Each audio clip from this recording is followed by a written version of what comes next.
ప్రారంభించుకుందాం, ప్రార్థన చేసుకుందాం. పరిశుద్ధుడా దేవా, నీకు వందనాలు స్తుతులు చెల్లిస్తున్నాం తండ్రి. ప్రభా, గడిచిన వారం మధ్యలో ప్రభా మీరు చూపిన కృపను బట్టి నీకు వందనాలు. మా ప్రతి పనుల్లోని ఆలోచనలోని అన్ని విషయాల్లో ప్రభా మీరు ముందు నడిపించినందుకు నీకు వందనాలు చెల్లిస్తున్నాం. ఈ వారంలో కూడా ప్రభా మీరే ముందు నడిపించి వేడుకుని ఇచ్చినాం తండ్రి. ప్రభా మీ వైపు చూస్తుండగా ప్రభా మీ కనికరం అప్పగించమని వేడుకుని ఇచ్చినాం. ఈ వారంలో మొదటి దినం ప్రభా నీ సన్నిధిలో గడిపే భాగ్యాన్ని మాకు అనుగ్రహించినందుకు నీకు వందనాలు చెల్లిస్తున్నాం. ప్రభు నేను స్తుతించే వరకు ఉండడానికి సహాయం చేయండి. వచ్చిన ప్రతి ఒక్క బిడ్డని బట్టి నీకు వందనాలు. మార్గంలో ఉన్న వారికి ప్రభా సమయానికి రావడానికి కృప చూపించండి వేడుకుని వచ్చినాం తండ్రి. మీరే సహాయం చేయండి ప్రభా. ఎటువంటి అంతరాయము కలగకుండా ప్రభా స్వేచ్ఛగా నేను ఆరాధించడానికి, నేను కనపరచడానికి సహాయం చేయండి వేడుకుని వచ్చినాం. నీ దాసుల ద్వారా ప్రభా మీరు మాతో మాట్లాడమని వేడుకుని వచ్చినాం తండ్రి. నీ వాక్యం ద్వారా ప్రభా మీరు మమ్మల్ని బలపరచని వేడుకుని వచ్చినాం. మీ చిత్తాన్ని మా జీవితాల్లో నెరవేర్చమని వేడుకుని వచ్చినాం తండ్రి. మీరు కృప చూపించండి. కేవలం నిన్ను మహిమపరిచే సంఘంగా మేమందరం ఉండడానికి కృప చూపించండి వేడుకుంటూ మమ్మల్ని మీకు సమర్పించుకుంటూ యేసు నామములో నడిచినాం తండ్రి. ఆమేన్, ఆమేన్.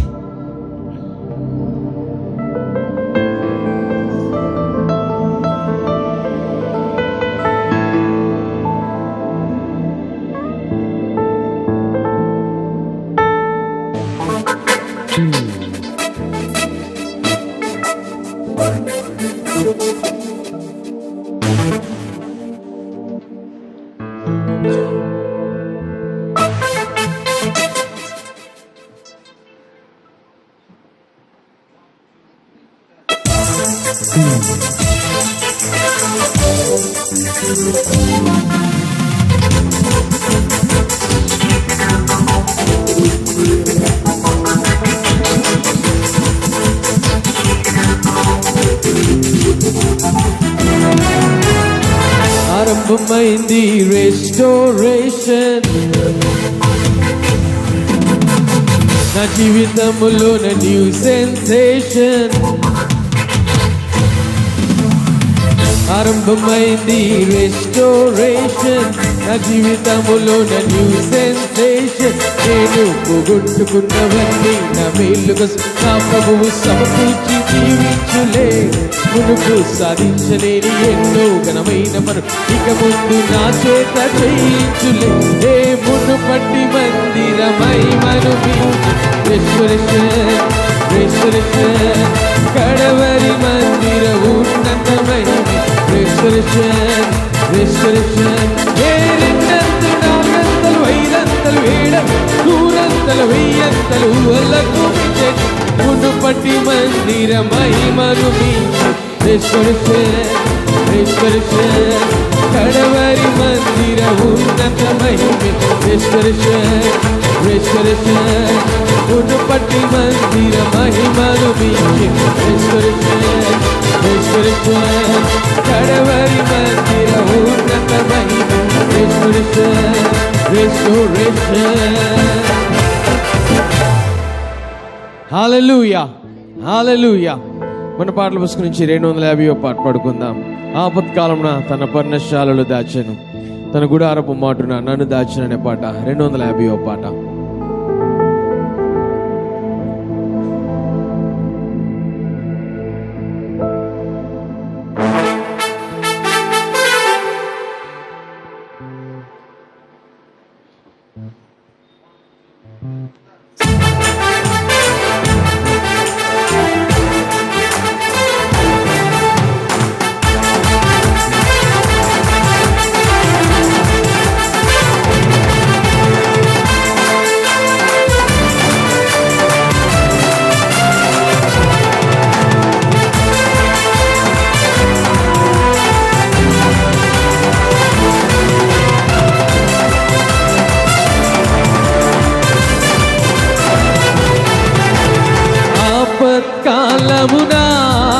తన పర్ణశాలలో దాచెను, తన గుడారపు మాటున నన్ను దాచెను. ఆపత్కాలమున తన పర్ణశాలలో దాచెను, తన గుడారపు మాటున నన్ను దాచెను. ఆశ్రయ దుర్గముపై నన్ను ఎక్కించెను తన ఆశ్రయ దుర్గముపై, నన్ను ఎక్కించెను యెహోవా నా ప్రాణదుర్గము. నేను ఎవరికి వెరతును, నా చేయి విడువని దేవుడుండగా నేను భయపడను. యెహోవా నా ప్రాణదుర్గము, నేను ఎవరికి వెరతును, నా చేయి విడువని దేవుడుండగా నేను భయపడను. ఆపత్కాలమున తన పర్ణశాలలో దాచెను, తన గుడారపు మాటున నన్ను దాచెను.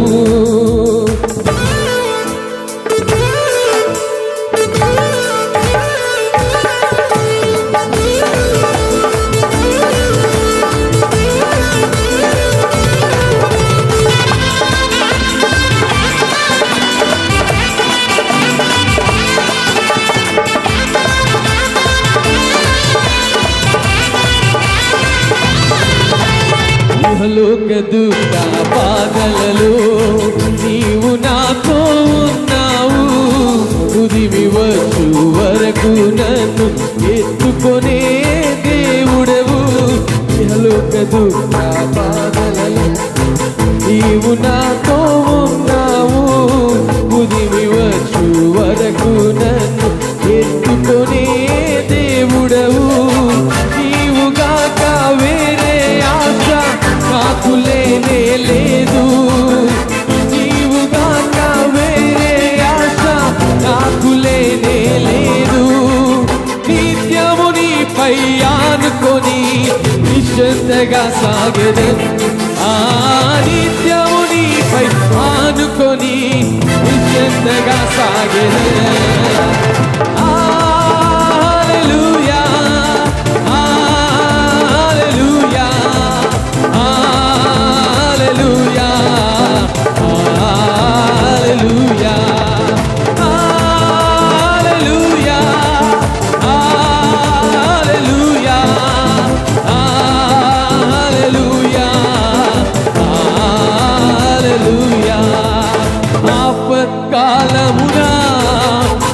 పర్ణశాలలో దాచెను, తన గుడారపు మాటున నన్ను దాచెను.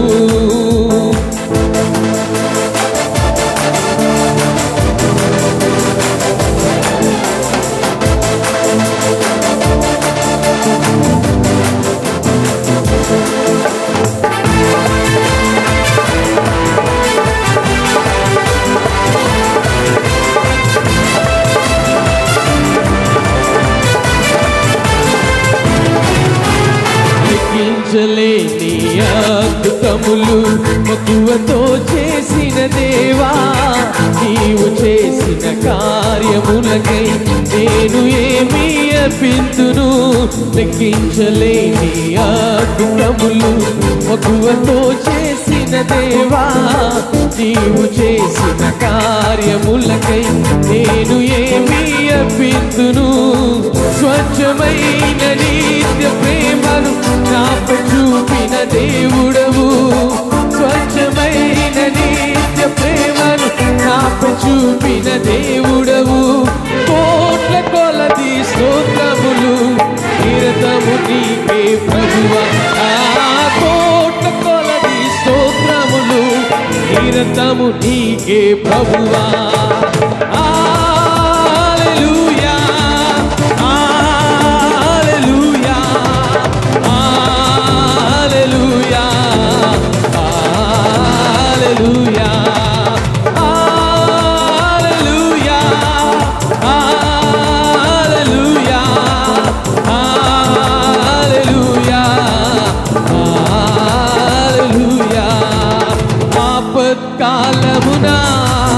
తన పర్ణశాలలో దాచెను, తన గుడారపు మాటున నన్ను దాచెను. ఆపత్కాలమున తన పర్ణశాలలో దాచెను, తన గుడారపు మాటున నన్ను దాచెను. ఆశ్రయ దుర్గముపై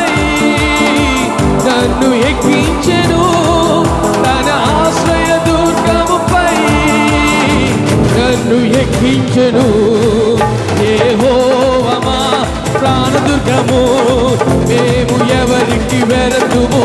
మా చేయి విడువని దేవుడుండగా మేము భయపడము. యెహోవా మా ప్రాణదుర్గము, మేము ఎవరికి వెరతుము. మా చేయి విడువని దేవుడుండగా మేము భయపడము. యెహోవా మా ప్రాణదుర్గము, మేము ఎవరికి వెరతుము. మా చేయి విడువని దేవుడుండగా మేము భయపడము. యెహోవా మా ప్రాణదుర్గము, మేము ఎవరికి వెరతుము. మా చేయి విడువని దేవుడుండగా మేము భయపడము. హల్లెలూయా, హల్లెలూయా, హల్లెలూయా,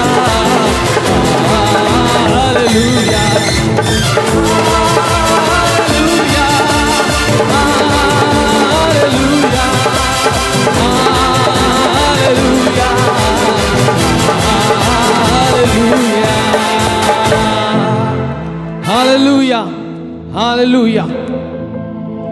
మన పాటల పుస్తకం నుంచి 299 పాట పాడుకుందాం. ఆధారము ఆశ్రయము నీవే యేసయ్య అనే పాట పాడుకుంటూ దేవుని మహిమపడదాం. 299.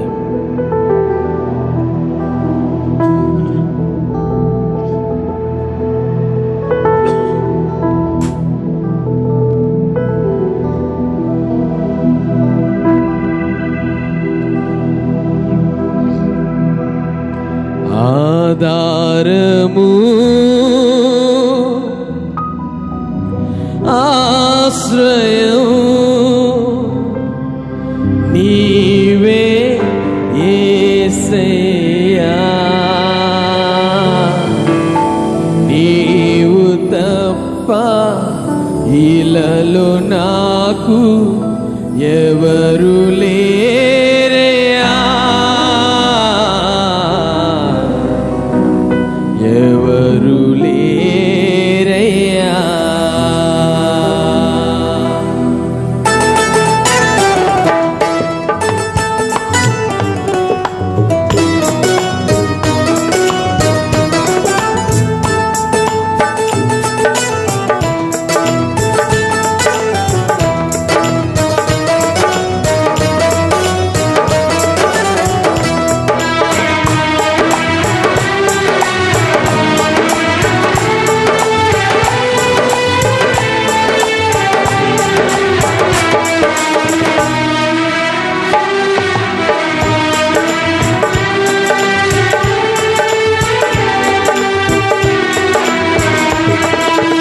ఆధారము ఆశ్రయం నీవే యేసయ్యా,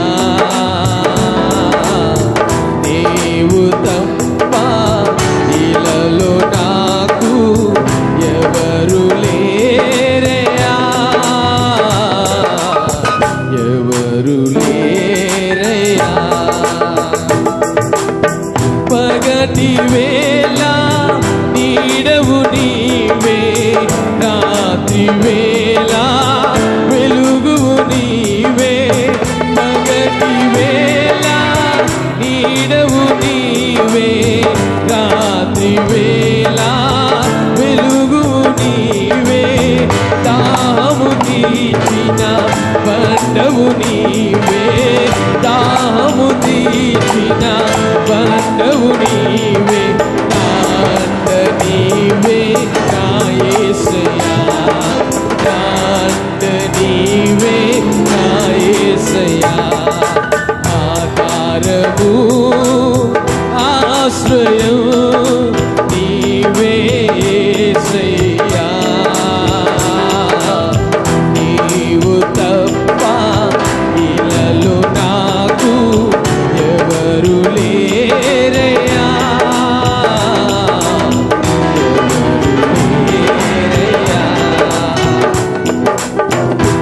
వేదనలోన ఆదరణ నీవే, వ్యాధిలోన ఔషధము నీవే.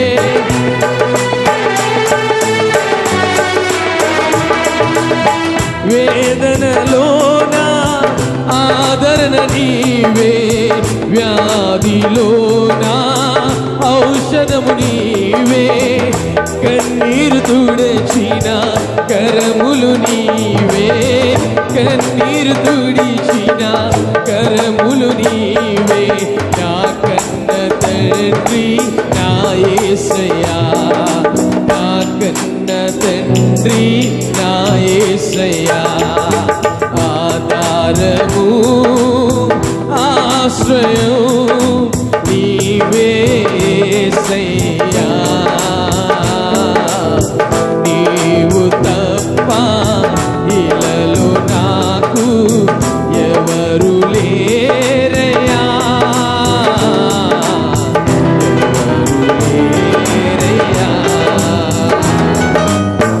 ధరణిలోన నా ధనము నీవే, ధరణిలోన నా బలము నీవే,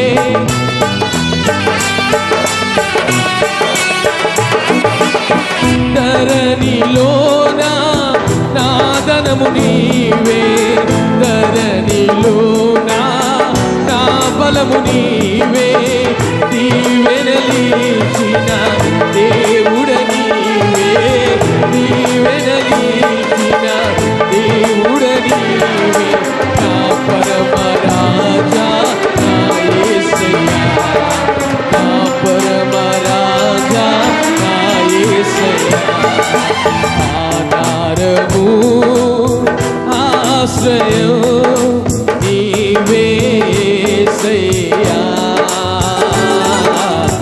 నీవు తప్ప ఇలలో నాకు ఎవరు లేరయ్యా, ఎవరు లేరయ్యా. హల్లెలూయా, హల్లెలూయా. ఆయన తప్ప మనకి వేరే ఆధారం లేదు. పగటి వేళ కానీ రాత్రి వేళ ప్రతి సమయంలో ఆయన మనకు తోడుగా,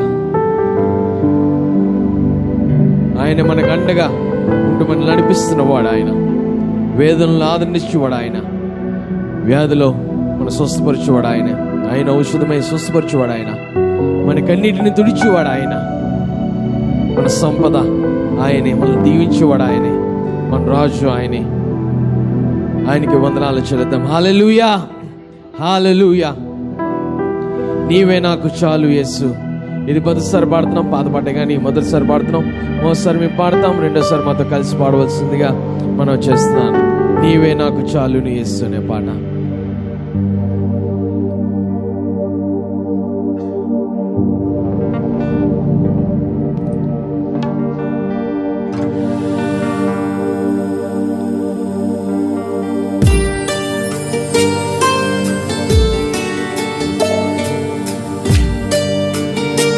నీవే నాకు చాలును యేసు అని పాడుతూ భయపడతాం.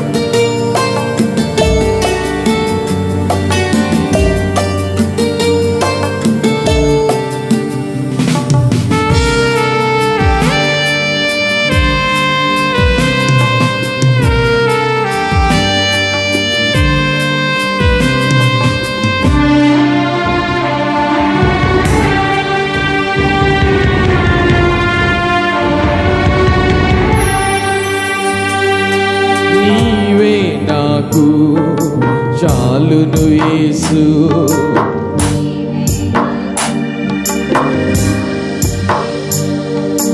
నీవే నాకు చాలును యేసు,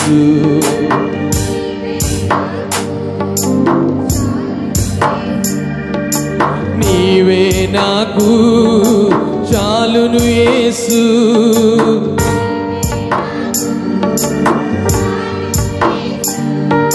నీవే నాకు చాలును యేసు,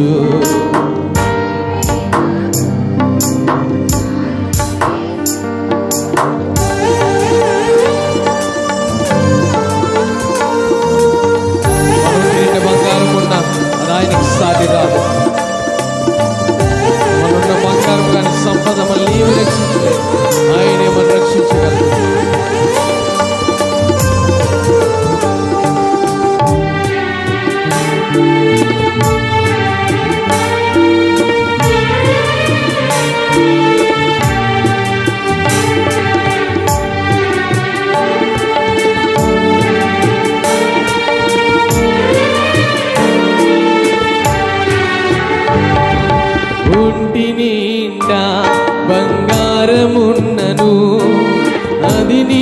నీకు సాటి రాగలదా? ఒంటి నిండా బంగారమున్నను, అది నీకు సాటి రాగలదా? బంగారమా నీవేసయ్యా, మా బంగారమా నీవేసయ్యా, బంగారమా నీవేసయ్యా, మా బంగారమా నీవేసయ్యా. నీవే నాకు చాలును యేసు, నీవే నాకు చాలును యేసు. కోట్ల కొలదిగా మనం ధనం సంపాదించిన అది ఆయనకు సాటి రాదు. సంపాదించడం కోసమే మనం జీవిస్తున్నట్టయితే అది వ్యర్థము. ధనము కన్నా ప్రాముఖ్యమైంది ఆయనకి ఏది సాటి రాదు అని జ్ఞాపకం చేసుకుంటాం. నీవు ఉంటే చాలు అని చెప్తాం.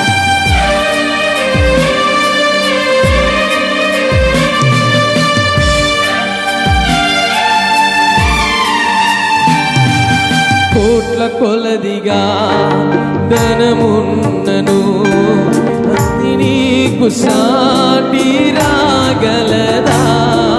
కోట్ల కొలదిగా ధనమున్నను, అది నీకు సాటి రాగలదా? ధనమంతా నీవేసయ్యా, మా ధనమంతా నీదేసయ్యా, ధనమంతా నీవేసయ్యా, మా ధనమంతా నీదేసయ్యా. నీవే నాకు చాలును యేసు, చాలును యేసు. మనం లేచి నిలబడి ఆయన ఆరాధిద్దాం. కొండంత బలము ఆయనే. చుట్టూ ఉన్న వారిని చూసి మన బలం ఉంది అనుకుంటే అది ఆయనకి సాటి రాదు. ఆయనే మన బలము, మన బలమంతా ఆయనే అని జ్ఞాపకం చేసుకుంటూ ప్రభువా నీవు ఉంటే మాకు చాలని చూద్దాం.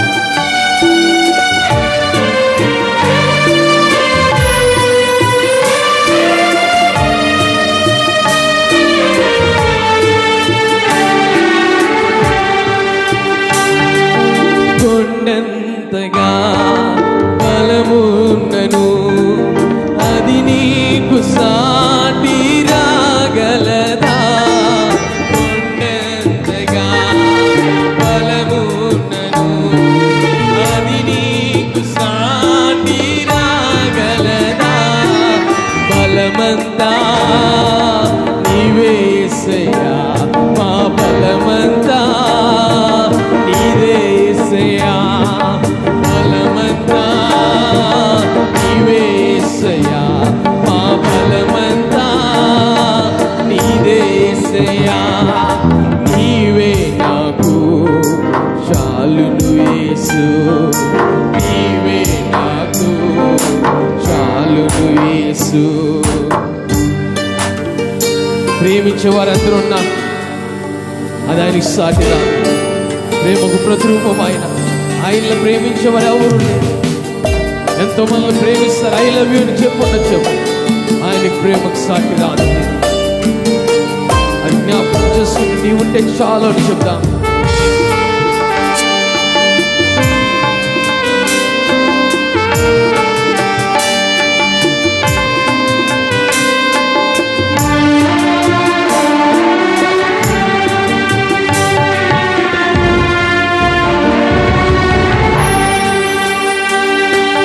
ప్రేమించేవారు ఎందరున్నను, వారు నీకు సాటి రాగలరా? ప్రేమించేవారు ఎందరున్నను, వారు నీకు సాటి రాగలరా? ప్రేమమయా యేసయ్యా, నా ప్రేమమయా యేసయ్యా, ప్రేమమయా యేసయ్యా, మా ప్రేమమయా యేసయ్యా.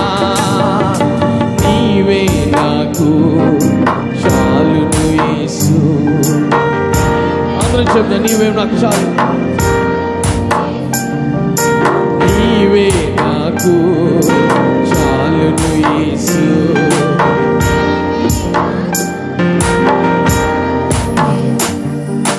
నీవే నాకు చాలును యేసు, నీవే నాకు చాలును యేసు, నీవే నాకు చాలును యేసు, నీవే నాకు చాలును యేసు, నీవే నాకు చాలును యేసు, నీవే నాకు చాలును యేసు, నీవే నాకు చాలును యేసు, నీవే నాకు చాలును యేసు, నీవే నాకు చాలును యేసు, నీవే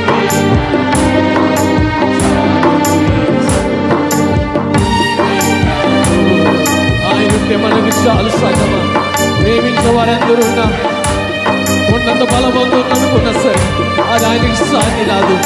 ఆయనే మాకు చాలు, ఆయనే బలము, ఆయనే మన బలము, ఆయనే మన ధనము, మన సంపద అంతా ఆయన. ఆయన తప్ప మనకు వేరే ఆధారం లేదు సగమా.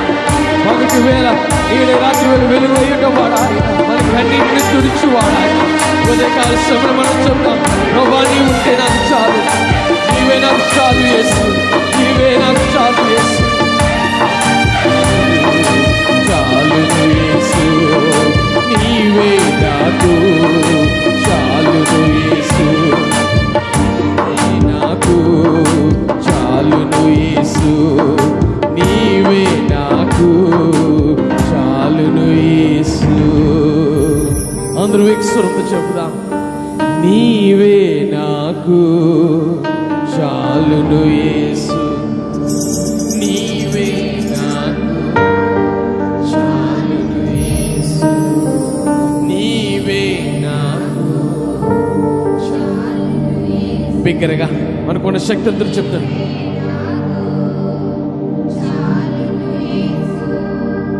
నీవే మాకు చాలును యేసు, నీవు మాకు చాలు. You're more than enough for us. You're more than enough for us. You're more than enough. Amen.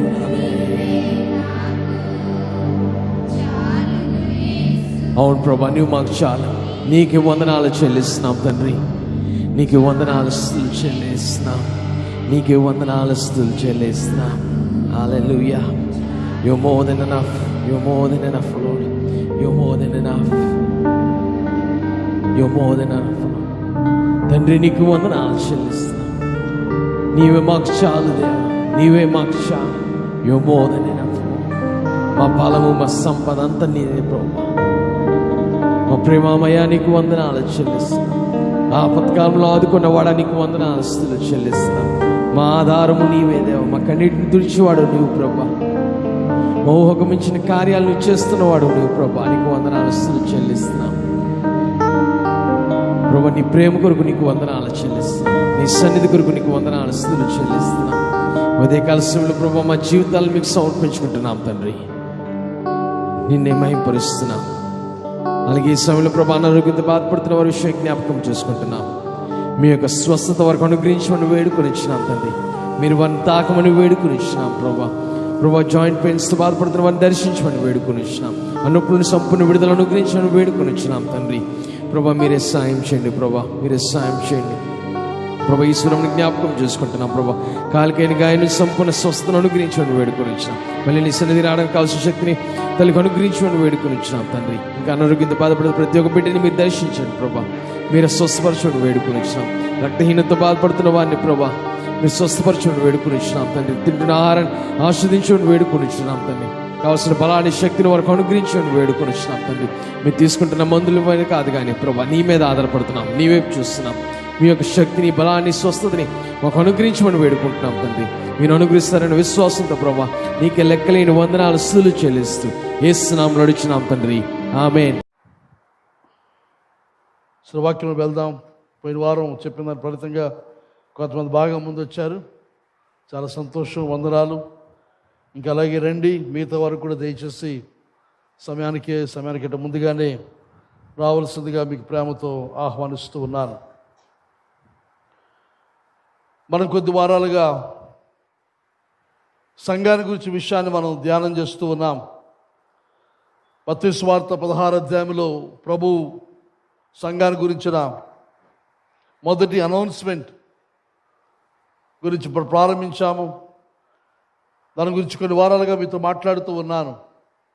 దయచేసి మరొకసారి ఇవి రికార్డింగ్ చేయబడుతున్నవి, యూట్యూబ్లో వస్తున్నవి కనుక మరొకసారి వినండి. ముఖ్యంగా January 1 మరలా యూట్యూబ్లో పెట్టాము కనుక, అప్పుడు పెట్టలేదు, మళ్ళీ ఇప్పుడే కొత్తగా పెట్టడం జరిగింది. పోయిన వారంలో పెట్టాం కనుక దయచేసి January 1 సందేశం, ఆ తర్వాత వరుసగా మిగతావి కూడా ప్రతి వారం మరొకసారి వింటే మేలు కలుగుతుందని మనవి చేస్తూ ఉన్నాను. ఒకసారి విని దానికంటే రెండోసారి మూడోసారి వింటే ఇంకా మీ హృదయములకు ఆ వాక్యము హత్తుకోవడానికి, ఆ వాక్యం మన జీవితాల్లో చేయవలసిన కార్యానికి ఉపయోగపడుతుందని చెప్పి మనవి చేస్తూ ఉన్నాను. అయితే పోయిన వారం మాట్లాడుతూ చెప్పాను, మనం ఎలా రక్షించబడుతున్నాం, అనేక విషయాలు మాట్లాడి అందులో ప్రాముఖ్యంగా మాట్లాడింది మనం ఎలా రక్షించబడుతున్నాము, రక్షించబడిన మనము ఎందుకొరకు రక్షించబడ్డాం అనే విషయాలు పోయిన వారం ఎఫెసీ పత్రికలో నుండి 2వ అధ్యాయం నుంచి మాట్లాడాను. మనమందరము కూడా దేవుని యొక్క కృపచేత విశ్వాసం వలన మనం రక్షించబడుతూ ఉన్నాం. ఎందరైతే ప్రభువు యేసునందు విశ్వాసం ఉంచామో, ప్రభువు యేసునందు నమ్మిక ఉంచామో, మీరు విశ్వాసము ద్వారా కృపచేతనే రక్షించబడి ఉన్నారు. ఇది మీ వలన కలిగినది కాదు, దేవుని వరమే. అది క్రియల వలన కలిగినది కాదు కనుక ఎవడునూ అతిశయపడ వీలు లేదు. మరియు వాటి యందు మనము నడుచుకునే వలనని దేవుడు ముందుగా సిద్ధపరిచిన సత్క్రియలు చేయుటకై మనము క్రీస్తు యేసునందు సృష్టింపబడిన వారమై ఆయన చేసిన పని అయి ఉన్నాము. పోయిన వారం ఈ వాక్యాన్ని మీకు వివరించాను. మనమందరము కృపచేత విశ్వాసము ద్వారా రక్షించబడుతూ ఉన్నాము, రక్షించబడ్డాము. అది రక్షించబడిన మనము దేవుని చేత నూతనమైన సృష్టిగా సృష్టించబడ్డాము. దేని కొరకనగా మనల్ని ఒక మాస్టర్ పీస్గా, ఒక ప్రత్యేకమైన వ్యక్తిగా దేవుడు మనల్ని చేశాడు. మనము మాత్రమే చేయగలిగిన శ్రేష్టమైన క్రియలు చేయట కొరకే దేవుడు మనలను ఏర్పాటు చేస్తాడు అని పోయిన వారం మాట్లాడడం జరిగింది. తర్వాత ఇంకా చెప్పాను, మనమందరం రక్షించబడి ఒకప్పుడు పౌరులము కాదు, కానీ ఇప్పుడు పౌరులం. దేనికి, ఎక్కడ పౌరులం అంటే పరలోక రాజ్యమునకు మనం పౌరులం. మన వారసత్వము పరలోకమందు ఉంది, పరలోకమందు హక్కు మనకు ఉన్నది, మన పౌరసత్వము పరలోకమందు ఉన్నది. తరువాత రక్షించబడిన మనము దేవుని ఇంటి వారమయ్యాం. గాడ్స్ ఫ్యామిలీ, దేవుని కుటుంబం. దేవుని కుటుంబం మాత్రమే కాకుండా దేవుని ఇల్లు, ఆ తర్వాత పరిశుద్ధమైన మందిరం. ఇంకా మనం చూస్తే ఆయన యొక్క పరిశుద్ధమైన మందిరం ఆత్మ సంబంధమైన రాళ్లతో, సజీవమైన రాళ్లతో నిర్మించబడుతూ ఉండగా మన ఒక్కొక్కరు ఒక రాయి, సజీవమైన రాయి. మనందరము కలిసి దేవుడు నివసించే ఆత్మ సంబంధమైన మందిరముగా మనం నిర్మించబడుతూ ఉన్నామని మనవి చేస్తూ ఉన్నాను. ఎందరైతే యేసు ప్రభునందు విశ్వాసం ఉంచామో, ప్రభు యొక్క సువార్త ప్రకటించబడగా మనం ఎందరైతే విన్నామో, విన్న తర్వాత విశ్వసించామో, మనమందరము కూడా ఆత్మ సంబంధమైన సజీవమైన రాయిగా మనం ఏర్పడ్డామని మనవి చేస్తూ ఉన్నాను.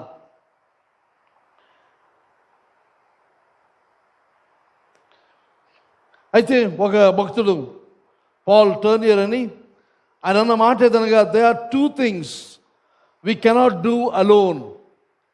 2 విషయాలు ఉన్నాయి మానవ జీవితంలో. ఆ 2 ఒంటరిగా ఒక్కరమే మనం చేయలేం. అందులో మొదటిది ఏదనగా, 1 is to be married.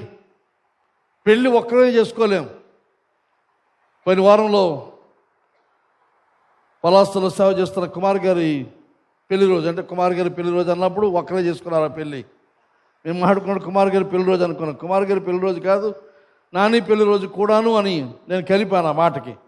కనుక పెళ్ళి అనేది ఎవరు ఒక్కరమే చేసుకోలేం.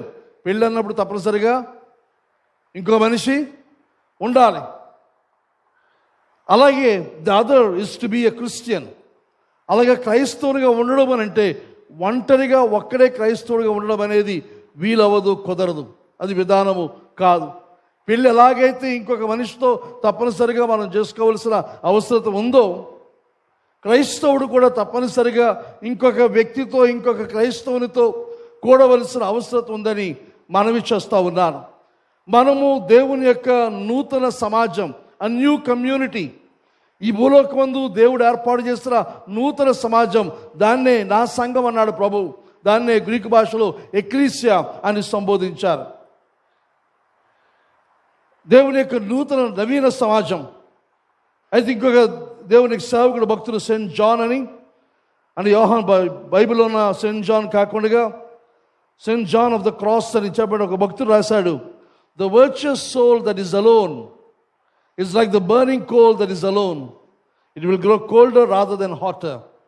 అతను అన్నాడు, రక్షించబడిన ఒక హృదయం, ఒక ఆత్మ ఒంటరిగా ఉన్నట్లయితే అది ఎలాంటిది అనగా మండుచు ఉన్న ఒక బొగ్గు లాంటిది. కానీ అది ఒంటరిగా ఉంటే జరిగే పరిస్థితి ఎదనగా రాను రాను చల్లగా అయిపోతుంది తప్ప అది వేడిగా ఉండడానికి కానీ వేడిలో ఎదగడానికి కానీ ఏమాత్రం అవకాశము ఉండదు. కనుక ప్రతి క్రైస్తవుడు కూడా ఎదగాలి అని అంటే తాను ఒక బొగ్గు కనమగా మండుతూ ఉన్నప్పటికీ, రక్షించబడిన తర్వాత రక్షణ అంగీకరించిన వెంటనే మనం వెలిగించబడతాము, మండుతూ ఉంటాము. అయితే ఆ మంట కొనసాగాలి, మంట ఇంకా పెరగాలి, ఇంకా మంట ఉపయోగపడాలి అని అంటే ఇంకా ఇతర బొగ్గులతో కలవలసిన అవసరం ఉందని మనవి చేస్తుంది. అది వెలిగిన బొగ్గులు లేకపోతే ఆరిపోయిన బొగ్గులైన వాటితో కలిస్తే వాటికి కూడా ఈ వెలుగు అంటుతుంది. కాబట్టి మిగతా బొగ్గులతో ఉండవలసిన అవసరం ఉంది. అయితే మనం ఎప్పుడైనా సరే సంఘ సహవాసాన్ని, సంఘముతో గడిపే సమయాన్ని మనం నిర్లక్ష్యం చేస్తే, దాన్ని పట్టించుకోవడం మానేస్తే జరిగేది ఏదనగా నష్టం ఎవరికనగా అది మనకే. ఎవరైతే మానేస్తామో మనకే నష్టం.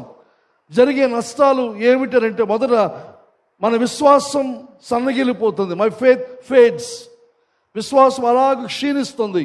ఆ తర్వాత ఇంకా చూసినప్పుడు the crusty shell of lovelessness grows over me again.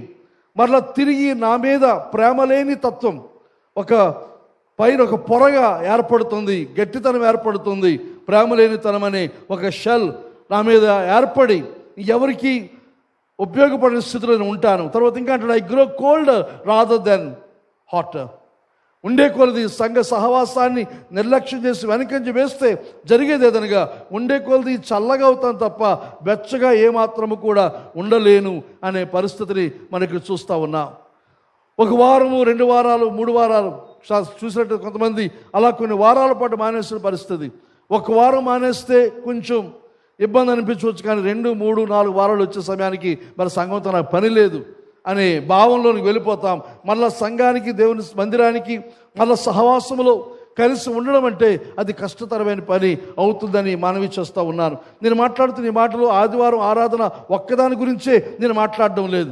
సంఘ సహవాసం అనగా సంఘముగా మనకు కూడే ప్రతి సమయం, అది మాత్రమే కాకుండా బయట మన ఉద్యోగాల్లో, మన పనిపాట్లో, మన వీధుల్లో, మన గ్రామాల్లో ఉంటున్నప్పుడు కూడా ఒకరితో ఒకరు మనం కలిసి జీవించే జీవనము, ఇదంతా కూడా సంఘం అని మనవి చేస్తూ ఉన్నాను. ఆరాధన ఒక్కటి మాత్రమే సంఘము కాదు, మిగతా మరి 24 గంటలు ప్రతిరోజు మనం జీవించే జీవన విధానము సంఘం అని మనవి చేస్తూ ఉన్నాను. అయితే ఈ సహవాసాన్ని, సంఘం యొక్క ఈ యొక్క కలయికను మనం నిర్లక్ష్యం చేస్తే జరిగేది ఏదైనా నష్టము మనకి అధికంగా సంభవిస్తూ ఉంది.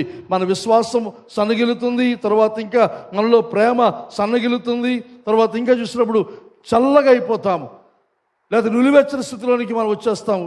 దేవుడి నోటి నుండి ఉమ్మివేసే పరిస్థితిలోనికి మనం వస్తాము. ఆ తర్వాత అలాగ ఉన్నప్పుడు మళ్ళీ తిరిగి వెనక్కి రావడము, మళ్ళీ తిరిగి సహవాసంలో కొనసాగడం, మళ్ళీ తిరిగి ఐక్యత సమాధానం కలిగి జీవించడం అనేది చాలా కష్టతరమైన పని అని మనవి చేస్తూ ఉన్నాను. దేవుడు ఏర్పాటు చేస్తుంది మనను ఒక క్రొత్త సమాజం, గాడ్స్ న్యూ కమ్యూనిటీ. ఈ భూలోకమందు ఆన్ ఎర్త్ దేవుడు మనల్ని ఏర్పాటు చేశాడు. కానీ దురదృష్టమేదనగా సంఘాన్ని గురించిన విషయాలు మనం చూస్తే, చుట్టూ చూస్తే మనకు కనబడుతున్న పరిస్థితి చాలా భిన్నంగా ఉంటుంది.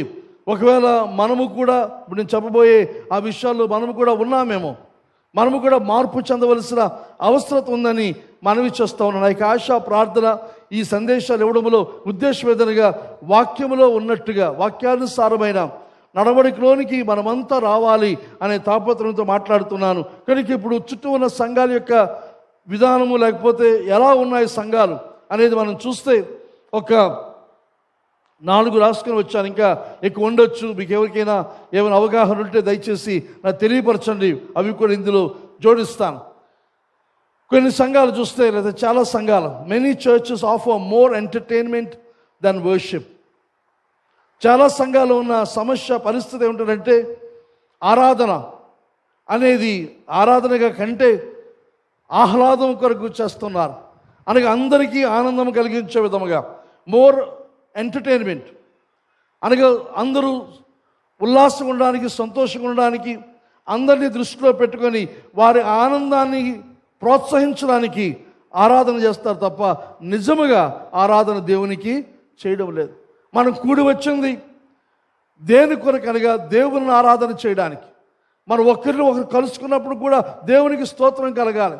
అందుకని మన పెద్దలు మన పూర్వీకులు చెప్పిన మాట ఏదనగా మనం ఒకరినొకరు కలుసుకున్నప్పుడు ఏమన్నారు? ప్రైజ్ ద లార్డ్, దేవునికి స్తోత్రం, ప్రభువుకి స్తోత్రం, ప్రభువుకి వందనాలు.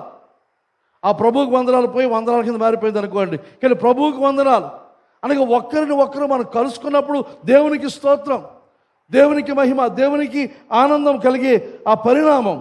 కానీ ఇప్పుడు దురదృష్టవశాత్తు జరుగుతుంది ఎదురుగా ఒకరినొకరు ఎంటర్టైన్ చేయడానికి లేకపోతే ఆహ్లాదాన్ని కలిగించడానికే ఎక్కువ సంఘాలు తాపత్రయపడుతున్నాయి తప్ప నిజముగా దేవుని ఆరాధించడంలో ఎంతమంది ఉన్నామనేది మనం పరీక్షించుకోవలసిన అవసరం ఉంది. చాలాసార్లు చర్చ్ అడ్వర్టైజ్మెంట్లు కూడా చెప్పే మాట ఏదనగా మీకు ఆరాధన ఏదంటారు, శక్తివంతమైన ఆరాధన. అంటే దేనికైతే ఆ శక్తి, దానిలో భావన ఏదనగా ఈ శక్తివంతమైన ఆరాధన జరుగుతున్నప్పుడు మీకు స్వస్థతలు కలుగుతాయి, ఆశీర్వాదాలు కలుగుతాయి, దీవెనలు కలుగుతాయి. కనుక అది మీకు అనగా వచ్చిన వారికి ఇది మేలు కలుగుతుంది కనుక శక్తివంతమైన ఆరాధన. లేకపోతే ఇంకా వినసొంపైన పాటలు, వినసొంపైన రాగాలు, వినసొంపైన సంగీతం, ఇవన్నీ కూడా చూసినప్పుడు మనుషులను దృష్టిలో పెట్టుకొని మనుషులను ఆహ్లాదపరచడం కోసం చేసే ప్రయత్నం ఆరాధన అంతా కూడా. ఇప్పుడు చాలాసార్లు ఇప్పుడు మనం ఆరాధన కూడా తగ్గించేస్తాం. ఇంతమంది మనం 3 గంటలు ఆ పైన చేసేవాళ్ళం, ప్రస్తుతం ఇంకెక్కువ చేసేవాడిని. ఇవన్నీ ఎందుకు తగ్గించేస్తాం? కోవిడ్ ఒక కారణం అనుకోండి, కానీ దానికంటే ఎక్కువైన కారణం ఇంతసేపా అని ఏం చేస్తున్నాం? అంతసేపు సినిమాకి 3 గంటలు 4 గంటలు కూర్చుంటారు. సీరియల్ అయితే 4-5 సంవత్సరాలు చూస్తారు. ఒకే కథ, వెనక్కి ముందుకి లాగి పీకి తోసి పొడిచి దాన్ని 4-5 సంవత్సరాలు చూస్తారు. కానీ దేవుని వాక్యము, దేవుని మాటలు, దైవిక సంబంధించిన విషయాలు గంటలు అయిపోవాలి, పావు గంటల ప్రసంగం అయిపోవాలి, 10 నిమిషాల్లో పాటలు అయిపోవాలి. ఇంకా కానుకలు పట్టకుండా ఇంకా మంచిది, ఆ టైం వేస్ట్. కానీ ఈ భావనతో చాలామంది ఉన్న పరిస్థితి కనుక వీళ్ళందరూ ఇలా ఉన్నారు కాబట్టి మనుషులను రంజింప చేయడానికి పాటలు, సంగీతము కానీ లేకపోతే ప్రసంగాలు కానీ వీలైనంత వరకు ఎవరికి నొప్పి కలిగించకుండా, ఎవరికి బాధ కలిగించకుండా, ఇది బాగుంది, చక్కగా హాయిగా నవ్వుకున్నాం, లేకపోతే కొంతమంది హాయిగా నిద్రపోయాం, విశ్రాంతి దొరికింది, రాత్రి నిద్రపోలేదు, చర్చలో హాయిగా నిద్ర పెట్టింది అని సమాధానంతో వెళ్ళిపోవడం కోసం తాపత్రయపడుతున్నాం తప్ప మనం కూడి వచ్చడం ద్వారా దేవునికి ఎంత సంతోషం, ఎంత తృప్తి, ఎంత ఆనందం, మనం దేవుణ్ణి ఆరాధించామా అనేది చూసే చాలా తక్కువ అవుతుంది. తర్వాత ఇంకా చూసినప్పుడు మోర్ యూనిఫార్మిటీ దెన్ డైవర్సిటీ. ఇంకా కొన్ని సంఘాలు చూసినట్లయితే అందరూ ఒకలాంటి వారే, అందరూ ఒకే కుటుంబం కానీ, ఒకే జాతి కానీ, లేకపోతే ఒకే స్థాయిలో ఉన్నవారు కూడుకునేది సంఘం. ఆ సంఘంలోనికి మామూలు సామాన్యులు కానీ తక్కువ వారికి వెళ్ళడానికి కుదరదు, వాళ్ళు ఉండలేరు అక్కడ. అది వెళ్ళినా లోపల అక్కడ సౌకర్యంగా ఉండలేరు. కొన్ని చోట్ల ఏదైనా పూర్తి దానికి భిన్నంగా అంత సామాన్యులు, తక్కువ లేకపోతే తక్కువ చదువు ఉన్నవారు, చదువు లేనివారు, లేకపోతే మామూలుగా కూలీ లాంటి వారితో ఉన్నది. కానీ అందులోనికి ఎవరైనా ఉద్యోగస్తులు కానీ చదువుకున్న కానీ వస్తే వాడు అక్కడ ఉండలేని పరిస్థితి. కానీ కొన్ని సంఘాల పరిస్థితి ఒకే రకమైన మనుషులతో నిండే సంఘాలు, దాన్ని హోమోజీనియస్ గ్రూప్స్ అని అంటారు.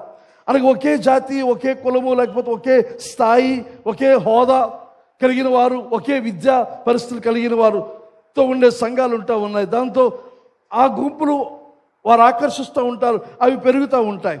కానీ సంఘం అనేది అది కాదు. ఏదో ఒక గుంపు మాత్రమే ఉండేది సంఘము కాదు. ఈ లోకమందున్న ప్రతి జాతి, ప్రతి కుటుంబం, ప్రతి వ్యక్తి, ప్రతి స్థాయి అందరూ కలిసినది సంఘం. దాని గురించి మరలా నేను వస్తాను. సంఘం చూసినప్పుడు ఏదో ఒకే రకమైన మనుషులు, యూదులు మాత్రమే ఉన్నది, లేదా అన్యులు మాత్రమే ఉన్నది సంఘము కాదు. యూదులు, అన్యులు, ప్రతి ఒక్కరు, ప్రతి జాతి, తక్కువ ఎక్కువ అన్ని జాతుల వారు కలిసి ఉన్నది దేవుని యొక్క సంఘం. ఆ సంఘముగా మనం ఉండాలి. అది మన యొక్క తాపత్రయం. తర్వాత ఇంకా మోర్ ఎక్స్క్లూసివిటీ దెన్ అవుట్ రీచ్. కొన్ని సంఘాలు ఏముంటారంటే కొత్తగా ఎవరు రానివ్వరు, కొత్తగా ఎవరిని చేర్చుకోవడానికి ఇష్టపడరు. పూర్తిగా ఇది మేము ప్రత్యేకం, మేము ఇలాగే ఉంటాం. ఇక్కడికి వీరు ఎక్కడికి వెళ్ళరు, ఎవరితో సంభాషించరు, ఎవరితో మాట్లాడరు, తర్వాత ఎవరిని కూడా ఆహ్వానించడానికి ప్రయత్నించరు. తర్వాత ఇంకా చూసినప్పుడు వీరి యొక్క వస్త్రధారణ కానీ, భాష కానీ, ప్రవర్తన చూసినప్పుడు అయ్యి బాబాయ్ మాకొద్దు అనుకున్న పరిస్థితిలోనికి వెళ్ళిపోయే ప్రమాదం ఏర్పడుతుంటుంది. అలాగూ కొన్ని సంఘాలు ఉన్నాయి, పూర్తిగా వారికి వారు మాత్రమే బిగించుకొని ఉండే పరిస్థితి. నేను ఒకసారి ఇంగ్లాండ్ దేశం వెళ్ళాను. అక్కడ ఒక సంఘం, చాలా పెద్ద సంఘం అని పేరు, కానీ తర్వాత చూస్తే నేను వెళ్ళే సమయానికి 10 మంది 15 మంది కూడుకుంటున్నారు. అయితే 10-15 మంది కూడా కుటుంబం మాత్రమే. వారు ఎక్కడ బయట స్వార్థ కానీ, బయట ఎవరు కొత్త వారు వచ్చినప్పుడు వారిని ఆహ్వానించడం, చేర్చుకోవడం కానీ ఏమాత్రం చేయకుండా ఆ కుటుంబం మాత్రమే, మా పూర్వీకులు, తాతల తండ్రుల నుంచి మేము ఆరాధన చేస్తున్నాం, మేమే ఉంటాం. మరి ఎవరు కొత్త వారు రావడానికి వారు ఆకర్షించలేరు. ఆ రోజు వారితో మాట్లాడుతూ చెప్పాను, ఇలాగే మీరు కొంతకాలం కొనసాగితే సంఘం ఇక్కడ ఉండదు, బిల్డింగ్ మాత్రం మిగులుతా తప్ప దేవునికి సంఘం ఇక్కడ ఉండదు. కానీ మీరు మారాలి అని చెప్పాను. కానీ మరి మారారు లేదు, నా తర్వాత వాళ్ళతో నాకు సంబంధం లేదనుకోండి. కొంతమంది మోర్ ఎక్స్క్లూసివిటీ దెన్ అవుట్ రీచ్.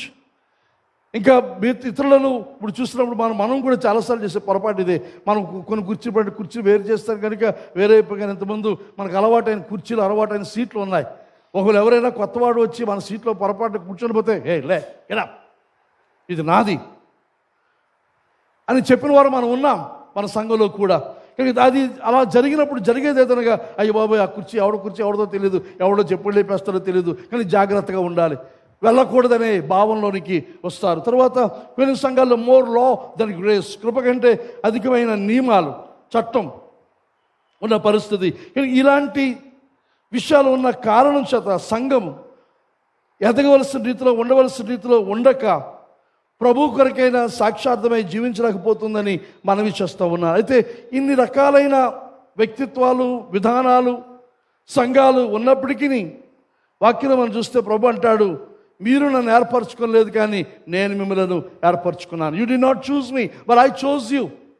ప్రభు చెప్పిన మాట. మనం ఆయన ఎంచుకోలేదు కానీ ఆయనే మనల్ని ఎంచుకున్నాడు. ఎప్పుడు ఎంచుకున్నాడు? భూమికి పునాదులు వేయబడక మునిపే క్రీస్తునందు తండ్రి అయిన దేవుడు మనల్ని ఎంచుకున్నాడు. అలాగే ప్రభువైన యేసుక్రీస్తు కూడా ఈ లోకానికి వచ్చి తన శిష్యులతో చెప్తున్న మాట, మీరు నన్ను ఎంచుకోలేదు, మీరు నన్ను ఏర్పరచుకోలేదు కానీ నేను మిమ్మల్ని ఎంచుకున్నాను. అయితే బైబిల్ అంతయు మీరు జాగ్రత్తగా చదివితే ఈ సంవత్సరం ప్రారంభం కనుక మీరు వస్తే ఒక నిర్ణయం తీసుకోవచ్చు, బైబిల్ అంతా ఈ సంవత్సర కాలంలో పూర్తి చేయాలి నేనని.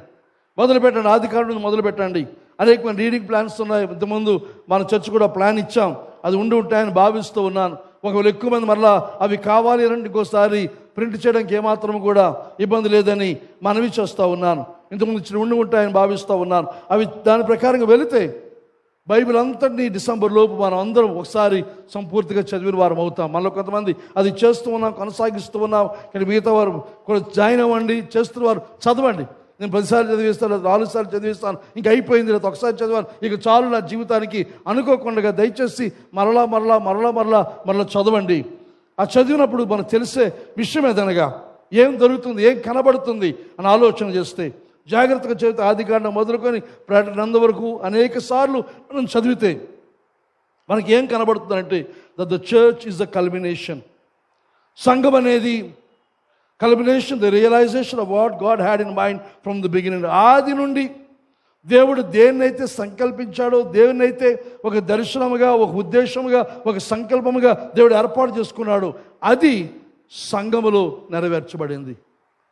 దేవునికి చిత్తం అంతయు, దేవునికి దర్శనం అంతయు, దేవుని యొక్క ఆశ అంతయు కూడా సంఘములో అది నెరవేర్చబడింది. సంఘములో అది సంపూర్తి చేయబడుతుంది. ఇంకా చెప్పాలంటే సంఘములో దేవుని యొక్క పని పూర్తయింది. ఇది బైబిల్ అంతయు మనం చెబుతున్న సంగతి. ఈ సంఘం చూసినప్పుడు దాని గురించి ఒక పేరు ఏదనగా క్రీస్తు యొక్క శరీరం. ఎఫెసీయుల పౌలు ఆ మాట రాస్తాడు, ద బాడీ ఆఫ్ క్రైస్ట్. ఈ సంఘం becomes an over arching new identity. ఈ సంఘం లేకపోతే ఈ క్రీస్తు యొక్క శరీరం అని చెప్పబడుతున్న ఈ సమాజం, ఈ కొత్త కమ్యూనిటీ ఎవరు అనగా ఒక క్రొత్త ఉనికి కలిగి క్రొత్త ఐడెంటిటీతో ఉంటుంది. అదే దానికి identity that breaks down barriers of race and nationality and gender and makes possible a community that exists nowhere else in the world. ఈ యొక్క దేవుని యొక్క శరీరములో, క్రీస్తు యొక్క శరీరములో, క్రీస్తు యొక్క ఈ నూతన సమాజంలో ఉన్న పరిస్థితి ఏదనగా ఈ సమాజంలో చేరడానికి, ఈ శరీరమందు అవయవములుగా ఏర్పడడానికి ఏ రకమైన జాతి ఆటంకాలు లేవు, దేశము లేకపోతే జనాంగం అనే ఆటంకము లేదు, స్త్రీ పురుషుడు అనే ఆటంకము లేదు. తర్వాత ఏ రకమైన వేర్పాటు కానీ ఏ రకమైన పరిస్థితి కూడా ఆటంకం కలిగి అన్ని రకాలు, ప్రతి జాతి, ప్రతి వ్యక్తి, ప్రతి పురుషుడు, ప్రతి స్త్రీ, ఇంకా ఆయా వ్యక్తులు ఎవరైనా సరే, ఏ స్థితికి, ఏ సాంఘిక స్థితికి చెందిన వారైనా సరే అందరూ కూడా ఈ శరీరం అందు అవయవాలు. శరీరం ఎలాగైతే అనేకమైన అవయవాలు కలిగి ఉందో, బయటికి కనబడేవి, లోపల ఉండేవి, కొన్ని ఘనమైనవి, కొన్ని ఘనహీనమైనవి, కొన్ని బయటకు కనబడి పనిచేస్తే, కొన్ని లోపల ఉండి పనిచేసే పరిస్థితులు, కొన్ని బయటికి మనం చూపించుకోలేనివి, చెప్పుకోలేనివి, ఇలాంటి అనేకమైన అవయవాలతో బలహీనము, బలము ఇవన్నీ కలిస్తున్న అవయవాలతో ఎలాగైతే దేహం ఉంటుందో దేవుని యొక్క సంఘము కూడా అలాగే. అయితే ఇందులో ఇంకొక విషయం ఏంటనగా ఈ బలహీనమైన, బలమైన, గొప్ప అయినా, తక్కువైనా, కనబడినా కనబడకపోయినా ప్రతి అవయవము కూడా ముఖ్యమే. ప్రతి అవయవము దాని పని దానికి ఉంది. ఏ అవయవము లోపించినా, ఏ అవయవానికి నొప్పి కలిగినా, ఉదాహరణకి ఈ చిటికల వేలకు నొప్పి వచ్చింది అనుకోండి, ఏమవుద్ది? చిటికి వేలు నొప్పి వస్తే చిటికల వేలు కదా అని కోసి పక్కన పడేస్తావా? ఆ నొప్పి ఏమవుతుంది? లేకపోతే గోరు చుట్టూ అయిందో ఒక ఉదాహరణ మనకి ఇంకా బాగా తెలుస్తుంది. దానికి ఏం చేస్తాం? నిమ్మకాయ చుట్టేసి, నిమ్మకాయ పెట్టేసి పైన, ఇప్పుడు చేస్తారో లేదో, నిమ్మకాయ పెట్టేసి ఏం చేస్తాం? అలా ఊరేగుతూ ఉంటాం. మన ముందు అది వెళ్తూ ఉంటుంది అలాగా.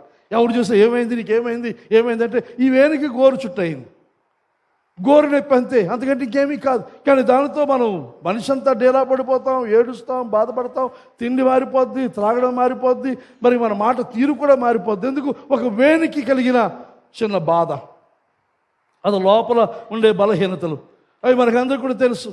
దాన్ని బట్టి మనం ఇప్పుడు మనకి ఎంతమందికి షుగరు, బీపీ చూసి మనకి ఎవరికి ఏం తెలియదు. కానీ డాక్టర్ దగ్గరికి వెళ్తే, లేకపోతే ల్యాబ్ టెక్నీషియన్ దగ్గరికి వెళ్తే వారు చెప్పేది నీకు 400 షుగర్ ఉందో, 500 షుగర్ ఉందో మీకు స్కోర్లు వేస్తూ ఉంటారు. అది చూడండి, ఈ బాబాయ్ అంత ఉందా, అప్పుడు నేసం వచ్చేస్తుంది మనకి. అంతవరకు హుషారుగా తిరిగాం. కానీ ఎప్పుడైతే 400 అనగానే పడిపోతాం అక్కడ స్లో తప్పిపోయి. అది ఏమో మనకు కనబడుతుందా, మనకు తెలుస్తుందా? రక్తం ఇస్తే అందులో నుంచి వారు ఏదో పరీక్షలు చేసి ఎంత ఉందని చెప్పగానే అయ్యి బాబాయ్ అని గాబరా పడిపోయాం మనం. ఇక్కడికి దేహంలో ఎలాగైతే అవయవాలన్నీ ఉన్నవు, పౌలు దాని గురించి చాలా వివరంగా కొరింథీ పత్రికలో రాస్తాడు. ప్రతి ఒక్కరము కూడా ప్రాముఖ్యం. ఎవరికి? దేవునికి. దేవునికి మాత్రమే కాకుండా ఆ శరీరానికి, అనగా ఒక్కరికొక్కరు మనకు కూడా అది ప్రాముఖ్యం. దేవుని ఒక్కరికే కాదు, దేవుని ఒక్కరికే బాధ కాదు, మనకి కూడా.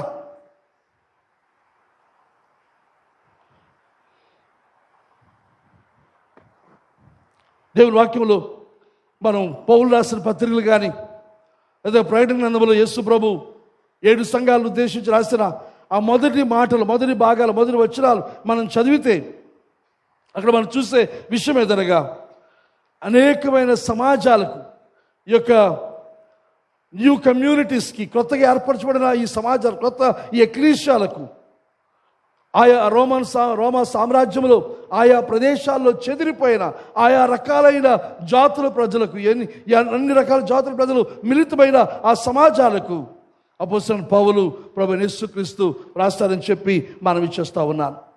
ఇవన్నీ కూడా వేరు జాతులు, వేరు సంస్కృతి సాంప్రదాయాలు కలిగిన ప్రజలకు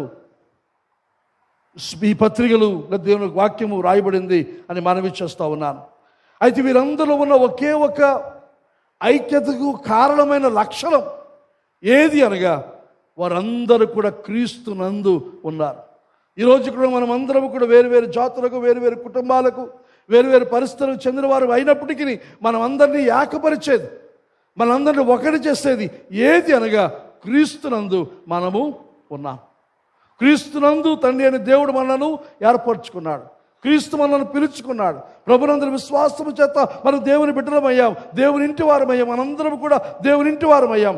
ఆ కారణం చేత మనందరం క్రీస్తు యేసునందు ఉన్నాము. కాబట్టి మన మధ్య ఐక్యత, అది ముఖ్యమైనది. మనందరినీ కలిపేది యేసుక్రీస్తు.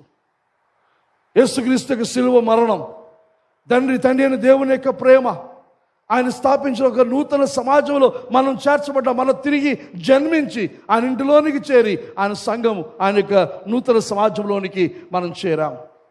క్రీస్తు యేసునందు ఉన్నప్పుడు మనం ఏ జాతి అయినా, ఏ కులమైనా, ఏ గోత్రమైనా, ఏ వంశమైనా, ఏ సాంఘిక స్థితి అయినా అది ఏమాత్రం కూడా పట్టింపులోనికి రాదు. లేకపోతే మానవ లెక్కల ప్రకారంగా ఏ రకమైన వేర్పాటు అయినా సరే అది అంత మాత్రం కూడా కుదరదు. క్రీస్తునందు మనమంతా కూడా ఒక్కటై ఉన్నాం.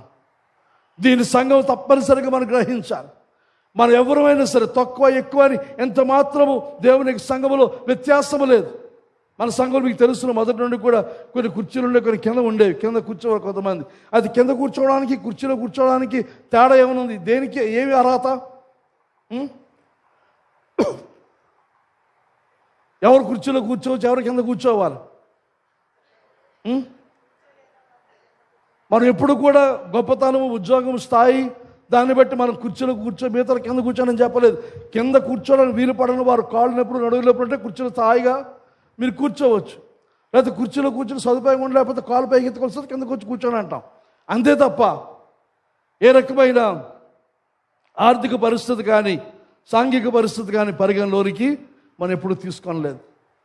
కుర్చీలు కూడా ప్రత్యేకంగా వీరికి అని కేటాయించడం కూడా లేదు. మీరు కొన్ని బుక్ చేసుకోవచ్చేమో కానీ అవి ఎప్పుడు కూడా దాన్ని ప్రోత్సహించలేదు. ఒకవేళ మీకేట ముందు ఎవరైనా వస్తే ఆ కుర్చీ మీరు వదులుకోవలసింది తప్ప లేవమని చెప్పే అధికారం ఎవరికి కూడా లేదు. ఇది మన యొక్క విధానం. కనుక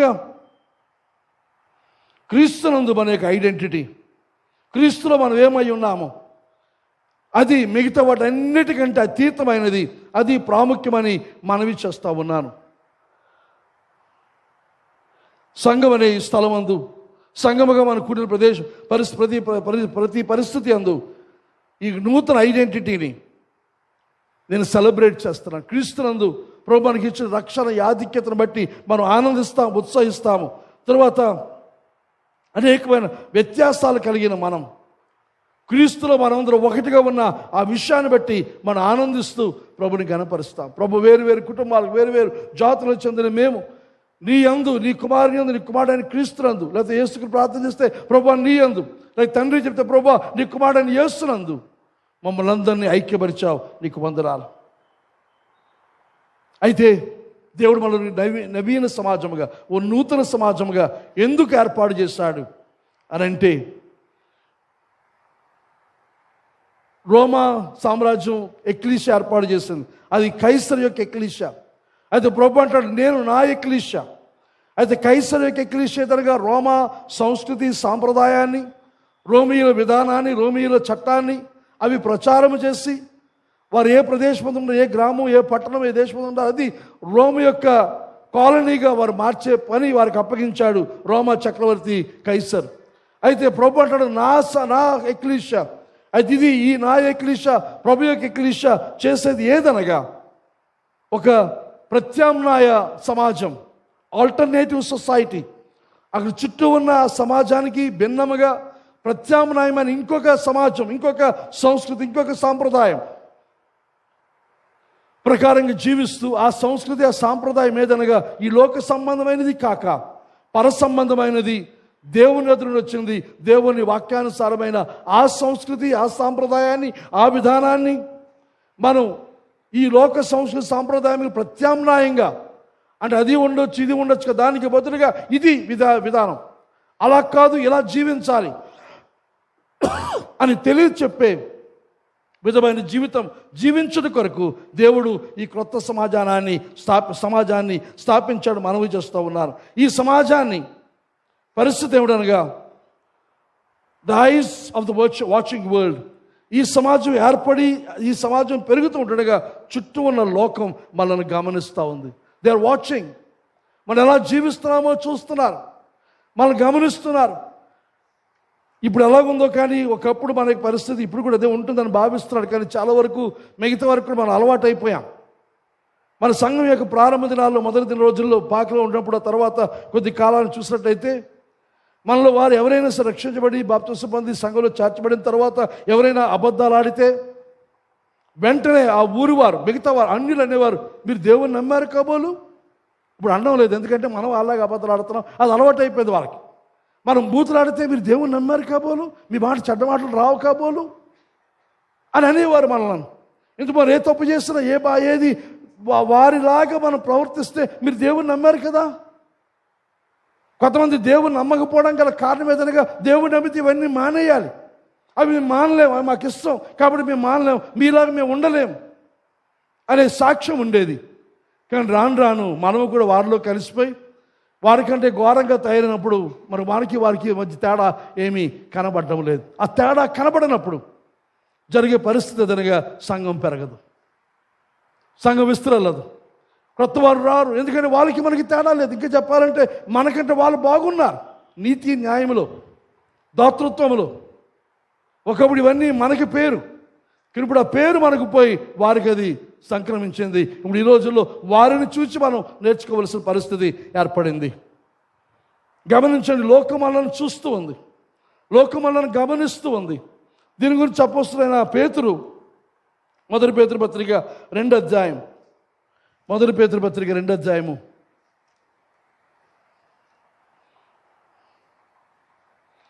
2 విన్న తర్వాత 4 నుండి చదవండి. 4 నుండి 11 వచనాలు. 4 నుండి 11 వచ్చిన భాగం మీద living stones for God's house, దేవుని ఇంటికి సజీవమైన రాళ్ళు అనే ఆ హెడ్డింగ్లో ఆ వాక్యాలు ఉన్నాయి. అయితే ఈరోజు నేను 9 నుండి 11 వచనాలు చదువుతాను. ఒకసారి తెలుగులో కూడా చూద్దాం. ముందు మొదటి పేతురు పత్రిక 2వ అధ్యాయం 9 నుండి 11 నేను చదువుతాను, మీ బైబిల్లో సరి చూసుకోండి. అయితే మీరు చీకట్లో నుండి ఆశ్చర్యకరమైన తన వెలుగులోనికి మిమ్మల్ని పిలిచిన వాని గుణాతిశయములను ప్రచురం చేయ నిమిత్తం ఏర్పరచబడిన వంశమును, రాజులను, యాజక సమూహమును, పరిశుద్ధమును, దేవుని సొత్తైన ప్రజలను అయి ఉన్నారు. ఇప్పుడు మనం ఎవరు? ఆ పై వచనం రాస్తున్నాడు, సజీవమైన రాళ్ళు అన్నాడు. ఇంటికి వెళ్తే చదవండి 4 నుండి 11 వచనాల భాగం, మొదటి పేతురు పత్రిక 2వ అధ్యాయం. అయితే 9వ వచనం చెప్తున్న మాట ఏదనగా, అయితే మీరు అనగా రక్షించబడిన మనము ఎవరు ఒకప్పుడు చీకట్లో నుండి ఆశ్చర్యకరమైన తన వెలుగులోనికి మనం పిలుచుకున్నాడు. అనగా ఒకప్పుడు మనం చీకట్లో ఉండేవారు. ప్రభుని ఎరగక మునుపు, ప్రభుని అంగీకరించక మునుపు, యేసు ఎవరో మనకు తెలియక మునుపు, సువార్త వినక ముందు మనం అందరము చీకట్లో ఉన్నాం. ఈ లోకంలో మనుషులందరూ కూడా చీకట్లో ఉన్నారు, అంధకారంలో ఉన్నారు. వారికి ఏమీ కనబడడం లేదు, చీకట్లో తడువులాడుకుంటూ ఉన్నారు. వారు సత్యం లేదు. ఆ చీకటి కారణము కూడా మనం చూస్తే పౌలు అంటాడు, ఈ యుగ సంబంధమైన దేవత అనగా సైతాను వారు మనోనేత్రములకు గుడ్డితనం, అంధత్వం కలుగజేస్తారు కనుక కనబడటం లేదు, చీకట్లో ఉన్నారు. ఒకప్పుడు మనము కూడా వారితో పాటు ఆ చీకట్లో సంచరించిన వారమే. అయితే దేవుడు తన యొక్క ఆశ్చర్యకరమైన వెలుగులోనికి మనలను పిలుచుకున్నాడు. ఆ వెలుగు ప్రభువైన యేసుక్రీస్తు. యోహాను సువార్త 10వ అధ్యాయంలో చూస్తాం, ఆ వెలుగు లోకములోనికి వచ్చింది. తమ క్రియలు చెడ్డమైనందున మనుషుల వెలుగు దగ్గరికి రాలేదు. కానీ ఎందరైతే అందరూ వచ్చారో వారందరికీ కూడా ఆ వెలుగు చేత జరిగిన పరిస్థితి ఏదనగా చీకటి నుండి వెలుగులోనికి మనము దాటిపోయాం. మనకి మీద చీకట్లో లేవు. దేవుని బిడ్డమైన మనం అందరం కూడా వెలుగులో ఉన్నాము. వెలుగు సంబంధులము, మనం చీకటి సంబంధులము కాదు. చీకటికి వెలుగు మధ్య ఎంత తేడా ఉందో లోకానికి మనకి మధ్య అంత తేడా ఉండాలి. వెలుగు చీకటిలాగా ఉండాలి. మనం వెలుగు, లోకము చీకటి. మన వెలుగు ప్రకాశించాలి, అంతకంతకు వృద్ధి చెందాలి అంటాడు. అయితే మీరు చీకట్లో ఉండే ఆశ్చర్యకరమైన వెలుగులో పిలిచాడు ఆయన. మమ్మల్ని పిలిచింది ఎందుకోసం? ఆ పిలిచిన వాని గుణాతిశయములను ప్రచురం చేయ నిమిత్తం. మనం యేసును ప్రచురం చేయాలి. మనం యేసు యొక్క గుణాతిశయాలు ప్రచురం చేయాలి.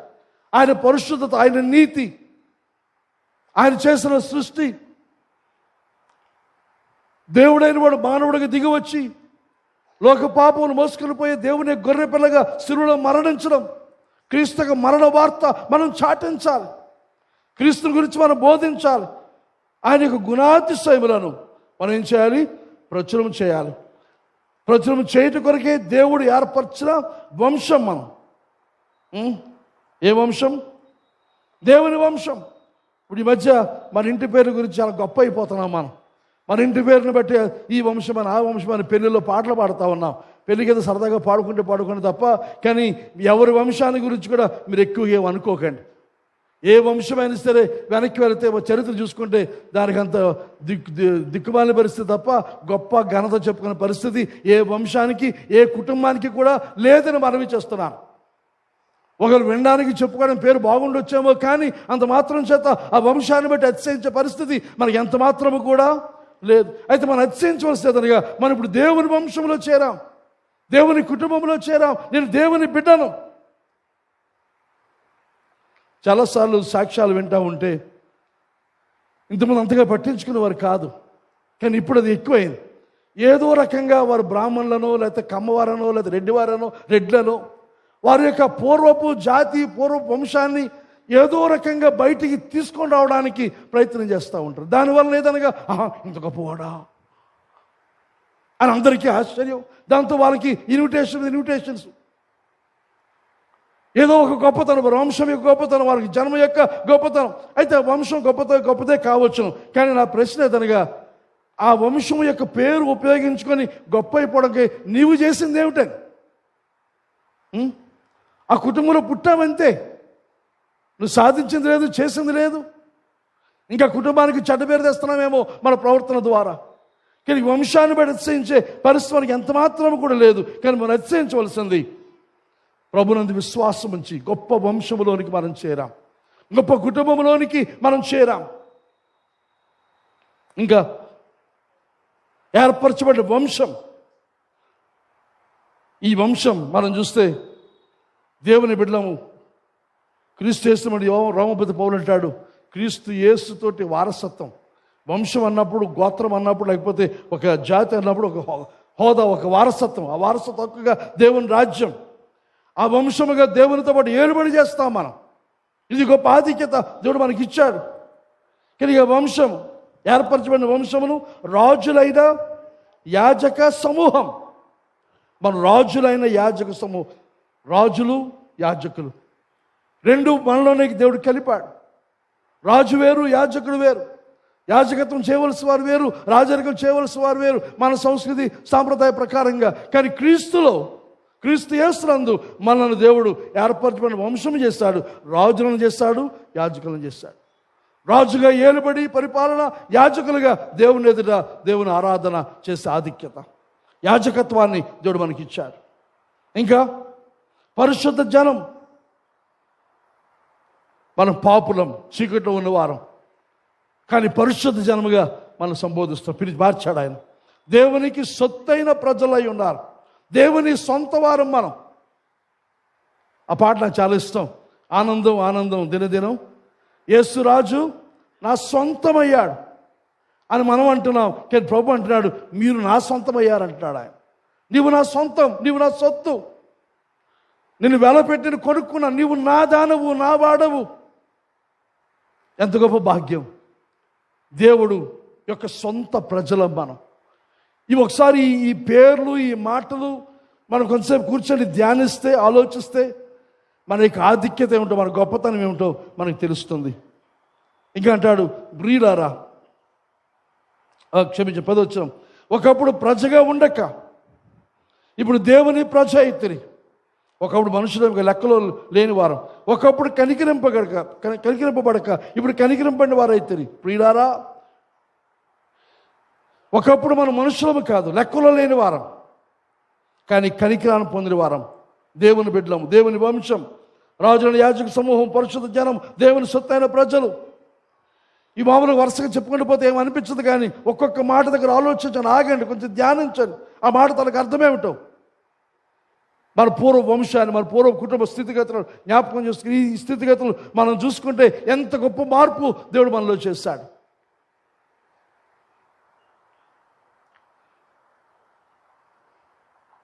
మీరు ప్రియులారా, మీరు పరదేశులను,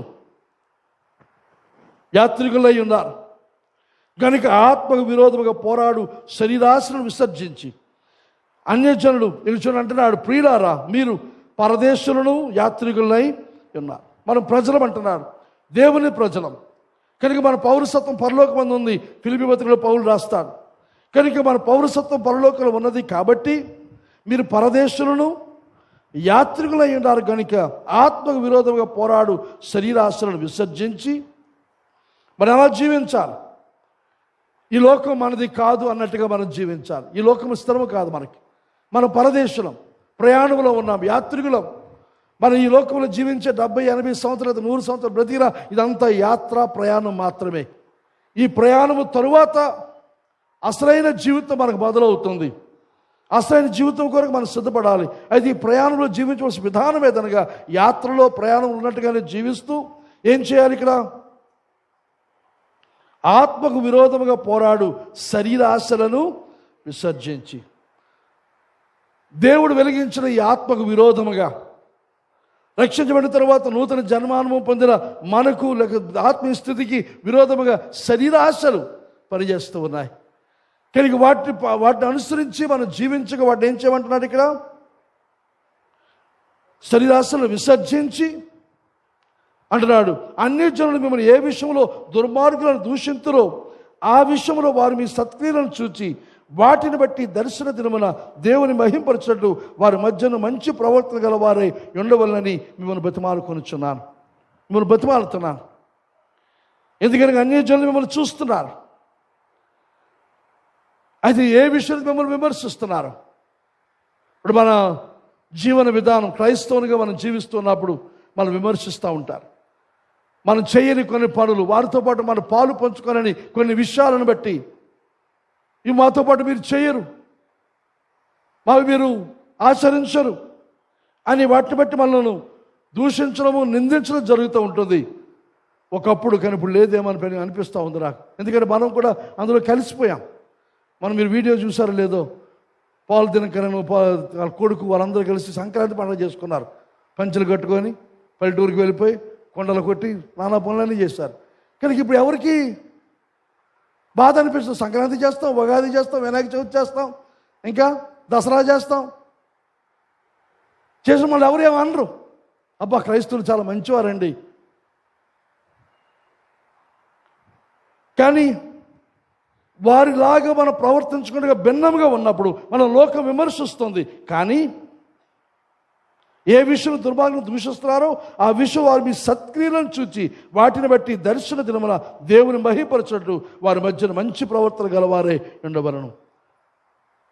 ఒకనొక దినమందు వారే మనం చేసిన కార్యాలు బట్టి మీరు ఇలా జీవించారు, మీరు భిన్నంగా జీవించారు, ప్రత్యేకంగా జీవించారు.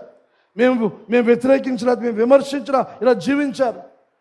కాబట్టి ఈరోజు ఈ రక్షణ అనే ఆశీర్వాదం వారు కలగాలనేది ఆశ. లేక ప్రభు యొక్క తీర్పులో వారు బాధపడే పరిస్థితి కాక రక్షణ పొందాలని ఆశతోనే మనం జీవిస్తున్నాం తప్ప మనం మంచివారము గొప్పవారము వారు పనికిరాని వారిని రుజువు చేయడం కోసం ఎంత మాత్రము కూడా కాదు. చూడండి, ఇంగ్లీష్ అంటారు 11వ వచనం. Dear friends, I warn you as temporary residents and foreigners to keep away from worldly desires that wage war against your very souls. అంటున్నాడు, స్నేహితులారా, తాత్కాలిక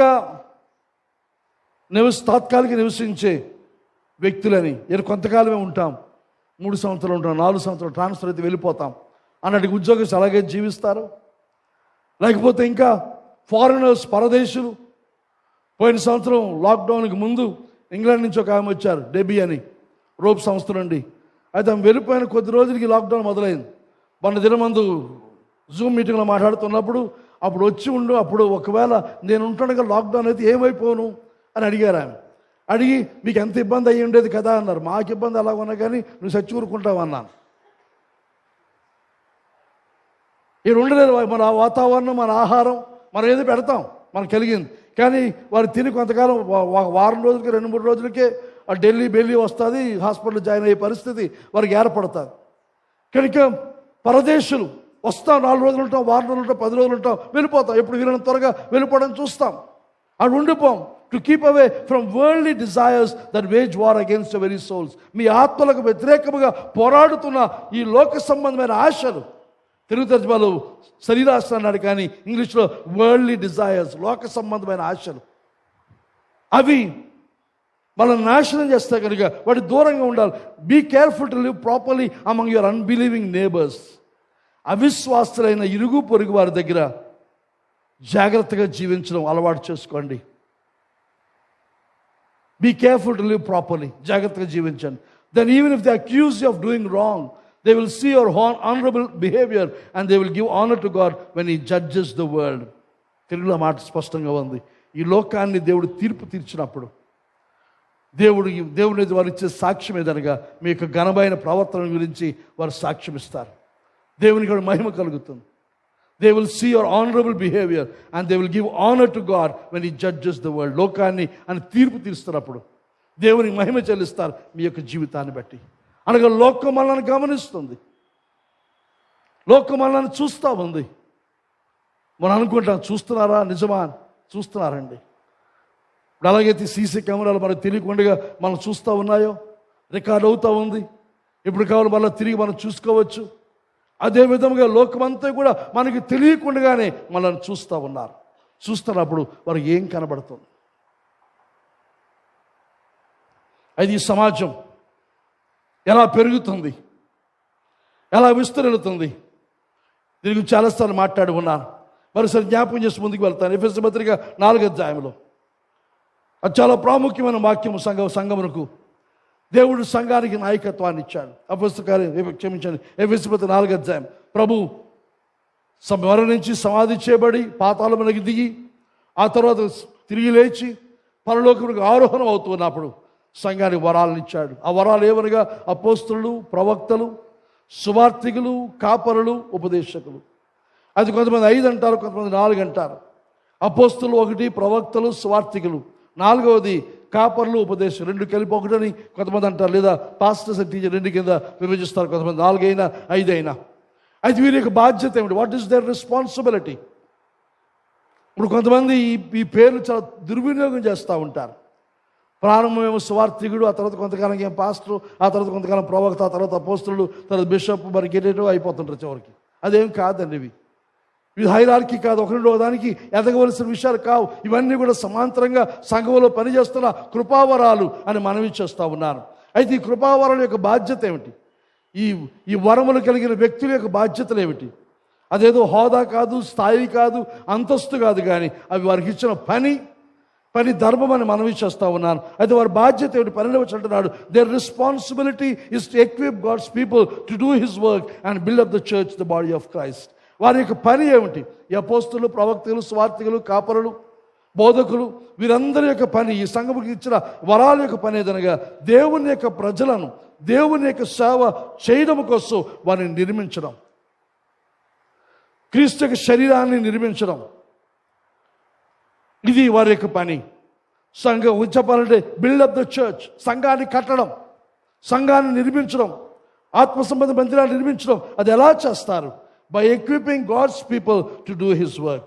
దేవుని యొక్క ప్రజలను దేవుని యొక్క సేవ చేయడానికి వారికి కావలసిన తర్బీదు ఇచ్చడం ద్వారా, నడిపించడం ద్వారా. దీని యొక్క లిటరల్ ట్రాన్స్లేషన్, ఈ మాట యొక్క అక్షరార్థమైన తర్జుమా ఏముంటుందంటే, equip the saints and the work of the ministry into the building up of the body of Christ. పరిశుద్ధులను దేవుని యొక్క సేవా పరిచర్య కొరకు సిద్ధపరచడం, ఆ సిద్ధపరచడం ద్వారా building up of the body of Christ, క్రీస్తు యొక్క శరీరాన్ని నిర్మాణం చేయడం. ఇంగ్లీష్ తర్జుమా, తెలుగు తర్జుమాలో క్షేమాభివృద్ధి అంటాడు. నిర్మాణం, ఇది నిర్మాణం జరుగుతుంది, క్షేమం అభివృద్ధి కూడా కలుగుతూ ఉంటుంది. ఇక్కడ చూసినప్పుడు పరిశుద్ధులు ఓ పాస్టర్ని పిలిచి అతని జీతం ఇచ్చి ఇదిగో పనంతా నువ్వు చేయి అని చెప్పేది కాదు సంఘం అంటే. ఇప్పుడు చాలా సంఘాలు ఆ విధానంలో పనిచేస్తున్నారు. సంఘ పాస్టర్ అపాయింట్ చేసుకుంటారు, నెల జీతం వచ్చారు, ఏర్పాటు చేస్తారు. ఇదిగో నువ్వు చేయవలసిన పనులు ఇవన్నీ నువ్వు చేయాలని నియమిస్తారు. కానీ అది కాదండి సంఘ విధానం. అది దేని కొరకు అనగా సంఘ కాపరి కానీ లేకపోతే నాయకత్వం అంతయు. ఇప్పుడు దురదృష్టవశాత్తు పాస్టర్ ఒక్కనే మనం గుర్తిస్తున్నారు తప్ప మిగతా వరాలు మనం గుర్తించడం లేదు. కానీ వరాలన్నీ కూడా సంఘంలో ఉన్నవి. వారి ఆయా వరాలు కలిగిన వారిని మనం గుర్తించి ప్రోత్సహించాలి, వారికి లోబడవలసిన అవసరం ఉందని మనవి చేస్తూ ఉన్నారు. అయితే ఈ వరాలు చేసే పని ఏదనగా వారు పని చేయడం కాక మన చేత పని చేయిస్తారు. మన చేత దేవుని యొక్క సేవ, దేవుని యొక్క నిర్మాణం, దేవుని యొక్క సంఘ నిర్మాణం జరుగుతుందని మనవి చేస్తూ ఉన్నారు. అది ఎలా చేస్తారు అని అంటే దేవుని యొక్క వాక్యము ద్వారా. దేవుని యొక్క వాక్యాన్ని తీసుకొని ఎలా నిర్మిస్తారు, ఎలా సంఘాన్ని కడతాం, దేవుని యొక్క వాక్యం ద్వారా. చూడండి ఒకసారి 2 తిమోతి పత్రిక 3వ అధ్యాయం, 2 తిమోతి పత్రిక 3వ అధ్యాయం 14వ వచనం 13వ వచనం కూడా చదువుదాం. అయితే దుర్జనులను పంచకులను ఇతరులను పరచుచు తామును మోసపోవచ్చు, అంతకంతకు చెడిపోదు. ఆ పైన కొంతమంది అబద్ధ బోధకుల గురించి మాటలు రాస్తూ వారు ఎలాంటి వారనంటే దుర్జనులను వంచకులను ఇతరులను మోసపరచుచు తామును మోసపోవచ్చు, అంతకంతకు చెడిపోదురు. ఇది వివరించగలరు. చాలా జరుగుతున్న మోసాలు చాలా ఉన్నాయి. వారు మోసపోతారు, జనాల్ని మోసగిస్తున్నారు. అది కాదు మనకు కావలసిన సందర్భం. 14వ వచనం అంటున్నాడు, క్రీస్తు యేసునందు ఉంచవలసిన విశ్వాసము ద్వారా రక్షణార్థమైన జ్ఞానము నీకు కలిగించుటకు శక్తి గల పరిశుద్ధ లేఖనములను బాల్యము నుండి నీ వెరుగుదువు గనుక నీవు నేర్చుకొని రూఢి అని తెలుసుకున్నవి ఎవరి వల్ల నేర్చుకుంటేవో ఆ సంగతి తెలుసుకొని వాటి యందు నిలకడగా ఉండము. తిమోతికి పౌలు హెచ్చరిస్తున్నాడు. దేవుని వాక్యాన్ని తిమోతికి పౌలు బోధించాడు. అంతకుముందు తన తల్లి తన అవ్వలో విశ్వాసం ఉంది, వారి నుండి విశ్వాసం తను సంక్రమించింది. కానీ ఎవరి నుంచి విన్నావో, ఎవరి నుంచి నేర్చుకున్నావో, బాల్యం నుండి లేఖనాలను చదువుతున్నావు, నేర్చుకున్నావు, జ్ఞానం సంపాదించావు, నేను బోధించాను నీకు అని చెబుతూ ఏం చేయాలనగా దైవజనుడు సన్నద్ధుడై ప్రతి సత్కార్యమునకు పూర్ణముగా సిద్ధపడి ఉండినట్లు దైవావేశం వల్ల కలిగిన ప్రతి లేఖనము ఉపదేశించుటకును, ఖండించుటకును, తప్పుదిద్దుటకును, నీతి యందు శిక్ష చేయుటకును ప్రయోజనకరమై ఉన్నది. ఈ లేఖనాలు దేవుడు ఇచ్చాడు మనకి దేని కొరకు అని ప్రశ్నిస్తే అంటున్నాడు, ఇది దేవుని ఆత్మచేత దేవుడు అనుగ్రహించాడు. దేవుని ఆత్మ ప్రేరేపితమైన బోధ ఇది. కానీ నువ్వు ఏం చేయాలి? ప్రతి లేఖనమును ఉపదేశించాలి. ఆ లేఖను ఉపదేశించుటకును, ఖండించుటకును, తర్వాత తప్పు దిద్దుటకును, నీతి యందు శిక్ష చేయుటకును ప్రయోజనకరమై ఉన్నది. All scripture is breathed out by God and profitable for teaching. దేవుని లేఖనం అంతా దేవుని నోటను ఊపిరి గుండా వచ్చిన వాక్యం ఇది. For teaching, for reproof, for correction, for training in righteousness.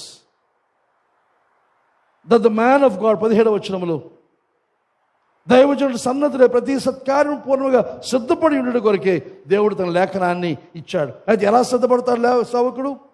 2వ అధ్యాయం 15వ వచనం, దేవుని ఎదురు యోగ్యునిగాను, సిగ్గుపడనక్కర్లేని పనివానిగాను, సత్యవాక్యమును సరిగా ఉపదేశించువానిగాను నిన్ను నీవే దేవునికి కనపరుచుకుంటకు జాగ్రత్త పడవు. కానీ ఈ సేవకుడు ఎలా సిద్ధపడాలి? వాక్యాన్ని ఎలా సిద్ధపడాలి? దేవుని ఎదురు యోగ్యునిగాను, సిగ్గుపడనక్కర్లేని పనివానిగాను, సత్యవాక్యమును సరిగా ఉపదేశించువానిగాను. కింద ఫుట్నోట్ ఏమిచ్చాను? 3వది సరిగా విభజించువానిగాను నేను నీవే దేవునికి కనపరుచుకుంటకు జాగ్రత్త పడు. ఇదంతా ఎలాగొస్తుంది? ఇది కింగ్ జేమ్స్ వర్షన్ అంటాడు, స్టడీ టు షో దై సెల్ఫ్ అప్రూవ్డ్ టు గాడ్. దేవుని ఎదుట నువ్వు అంగీకరించబడినట్లు నువ్వు పరిశీలనగా చదువు. స్టడీ, పరిశోధనగా చదువు, పరిశీలించదు. యాంప్లిఫైడ్ తర్జుమా అంటాడు, study and do your best. వీలైనంత శ్రేష్టంగా చదివి నీ చేతనైనంత మట్టుకు నువ్వు చేయి. ఈ చేసే పని ఏదనగా వాక్యాన్ని సరిగా విభజించడం, సరిగా బోధించడం, వాక్యం ఉన్నట్టుగా బోధించడం. ఇవి మనం ప్రత్యేకంగా నేర్చుకోవలసిన అవసరం. దేవునికి సేవకుడు ఇది అభ్యాసం చేయాలి. ఏదో ఒక్కసారి బైబిల్ చదివినంత మాత్రం చేత ఇది రాదు. నిత్యము చదువుతూ ఉండాలి, నిత్యము పరిశోధిస్తూనే ఉండవలసిందిగా అవసరం ఉందని మనవి చేస్తూ ఉన్నాను. తర్వాత హెబ్రీ పత్రిక 13వ అధ్యాయం. ఈ మాట మనకు బాగా పరిచయమైనవి, ఇంతకుముందు చాలా ఎక్కువ ఉపయోగించేవాడిని, ఈ మధ్య కొంచెం తగ్గించాను. కానీ ఒకసారి అవి జ్ఞాపకం చేసి ముందుకు వెళ్తాను నేను. హెబ్రీ పత్రిక 13వ అధ్యాయం వివరించేందుకు మీకు తెలుసు ఆ విషయాలు ఇంతకుముందు చాలాసార్లు మాట్లాడి ఉన్నాను. 13వ అధ్యాయం 7వ వచనం ఆఖరిలో పౌలు రాస్తున్నాడు. 13వ అధ్యాయం 7వ వచనం, మీకు దేవుని వాక్యం బోధించి మీపై నాయకులుగా ఉన్న వారిని జ్ఞాపకం చేసుకొని వారి ప్రవర్తన ఫలమును శ్రద్ధగా తలంచుకొనొచ్చు వారి విశ్వాసమును అనుసరించుడి. దేవుని వాక్యమును బోధించి మీపై నాయకులుగా ఉన్న వారి విషయమై జాగ్రత్త, వారి ప్రవర్తన ఫలం శ్రద్ధగా తలంచుకొనొచ్చు వారి విశ్వాసం అనుసరించుడి. తర్వాత 17వ వచనం అంటున్నాడు, మీపై నాయకులుగా ఉన్న వారు లెక్క ఒప్పచెప్పవలసిన వారి వలె మీ ఆత్మలను కాయుచున్నారు. వారు దుఃఖముతో పనిచేసేలా మీకు నిష్ప్రయోజనము కనుక దుఃఖముతో కాక ఆనందముతో చేయనట్లు వారి మాట విని వారికి లోబడి ఉండడి. దేవుని యొక్క సేవకునిగా, మీపై నాయకునిగా నా యొక్క బాధ్యత దేవుని వాక్యాన్ని బోధించడం. 2వ తిమోతి పత్రిక 4వ అధ్యాయం మొదలైన వచ్చిన దేవుని ఎదుట సజీవులకు మృతులకు తీర్పు తీర్చి క్రీస్తు యేసు ఎదుటను ఆయన ప్రత్యక్ష తోడు, ఆయన రాజ్యము తోడు నేను ఆనబెట్టి చెప్పినదేమనగా వాక్యమును ప్రకటించము, సమయమందును అసమయమందును ప్రయాసపడము, సంపూర్ణమైన దీర్ఘశాంతముతో ఉపదేశించు, ఖండించము, గద్దించము, బుద్ధి చెప్పము. ఎందుకనగా జనులు హితబోధను సహింపక దురద చెవులు గలవారై తమ స్వకీయ దురాశలకు అనుకూలమైన బోధకులను తమ కొరకు పోగు చేసుకొని సత్యమునకు చెవినియక కల్పనా కథల వైపునకు తిరుగు కాలము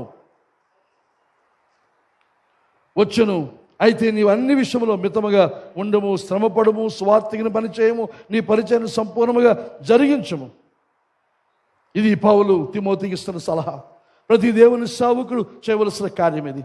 అయితే ఉపదేశం అంతటి యొక్క ఉద్దేశం ఏంటి? Purpose of teaching. దేవుని వాక్యాన్ని పౌలు కానీ తిమోతి కానీ దేవుని సేవకులను మేము కానీ బోధించే దేని కొరకునంటే moving from righteous identity to righteous living. క్రీస్తు యేసునందు మనకున్న ఐడెంటిటీ అనగా మీరు రక్షించబడిన వారు, పరిశుద్ధులు, నీతిమంతులు అని సంబోధన మనకు ఉంది. దేవుని వింటివారు, దేవుని పిల్లలు, రాజులు, యాజక సమూహం, ఇవన్నీ మనకు పేర్లుగా దేవుడు ఇచ్చాడు.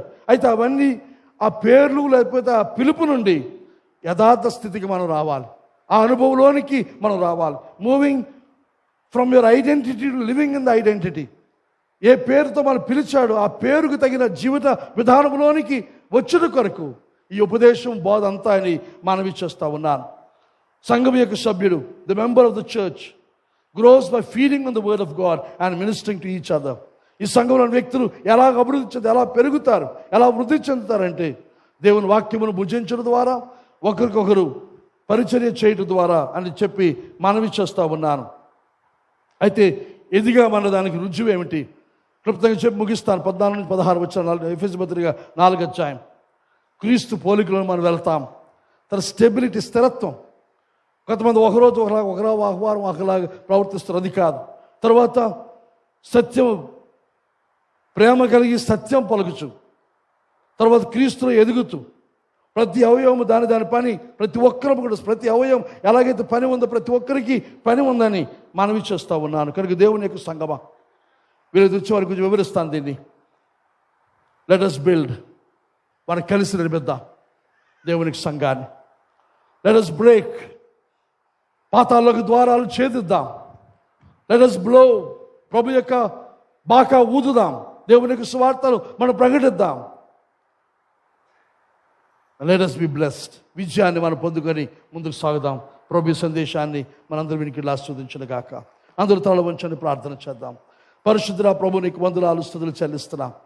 ఈ దినము కొరకు, ఈ సమయం కొరకు నీ స్తోత్రం తండ్రి. ఆయన మీ సన్నిధి కొరకు వందనాలు ప్రభు, నీకు వందనాలు. సంఘముగా మీరు మమ్మల్ని ఏర్పాటు చేసుకున్నారు తండ్రి. మమ్మల్ని అనేకమైన ఉన్నతమైన నామములతో మమ్మల్ని సంబోధిస్తూ ఉన్నారు తండ్రి. ఆ నామముల యొక్క యథార్థ స్థితిలోనికి మేమందరము వెలగలుటకు సహాయం దయచేయండి. నీ సేవకుని నోరు తెలిసిపోయి, నీ సేవకుని నేను నీ వాక్యం బోధిస్తుంటాడుగా ప్రభు, కృప చూపించండి. నీ బలము, నీ జ్ఞానము, నీ అభిషేకాన్ని మీరు నాకు దయచేసి నీ వాక్యాన్ని నిశ్చితానుసారంగా నీ వాక్యం ఉన్నట్టుగా బోధించగలిగిన ధైర్యము, బలమును, ఆసక్తిని, ఆనందాన్ని నాలో కలిగించండి. మేమందరము కలిసి ఆయన నూతన సమాజముగా ఎదిగి ప్రభు, నీ చిత్తానుసారమైన సమాజం కదా, లోకమృత నీ యొక్క క్లీషేగా మేము ఉండి ప్రభు అన్ని జనుల మధ్య నిన్ను గురించిన వెలుగు జ్యోతులుగా ప్రకాశిస్తూ నీ చిత్తాన్ని నెరవేరుస్తూ ప్రభు ఆయన మీరు మమ్మల్ని పిలిచిన పిలుపులకు తగినట్టుగా జీవిస్తూ ఆ పిలుపులకు సార్థకతలోనికి మేమందరూ వెళ్ళగలిగిన ఆశీర్వాదాన్ని దయచేయమని బ్రతమాలుకుంటూ ప్రార్థిస్తూ ఉన్నాం ప్రభు. నినామబడి కానుకలు మీరు దీవించండి. ఈ ధనము నీ ఘనమైన సేవలో ప్రయోజపరచుకొని సంఘం యొక్క సేవ యొక్క అవసరాలన్నీ కూడా మీరు తీర్చవలసి వేడుకుంటాం. ఇచ్చిన ప్రతి నీ బిడ్డపైన వాక్యానుసార ఆశీర్వాదాన్ని ప్రభుత్వించండి తండ్రి. ఇవ్వని వారిని దర్శించి ఇవ్వగల స్తోమత, ప్రేరణ వారికి అనుగ్రహించవలసి బ్రతమాలుకుంటాం. సంఘమంతరిపై నీ దేవుని కృప నుంచి వారిని నీ బిడ్డలు బయలుదేరి వారి గృహాలకు, గ్రామాలు వెలుచుడుగా కాపుదల క్షేమాన్ని దయచేయండి. వచ్చి ప్రతి దీవెన కృప నుంచి 2 ఆరాధన కూడా మీరు ఆశీర్వదించడం బ్రతమాలు మమ్మల్ని అందరికీ మీ చేతులకు అప్పగించుకుంటూ మీ సహాయం వేడుకుంటూ యేసు నామమున అడుగుచున్నాము తండ్రి.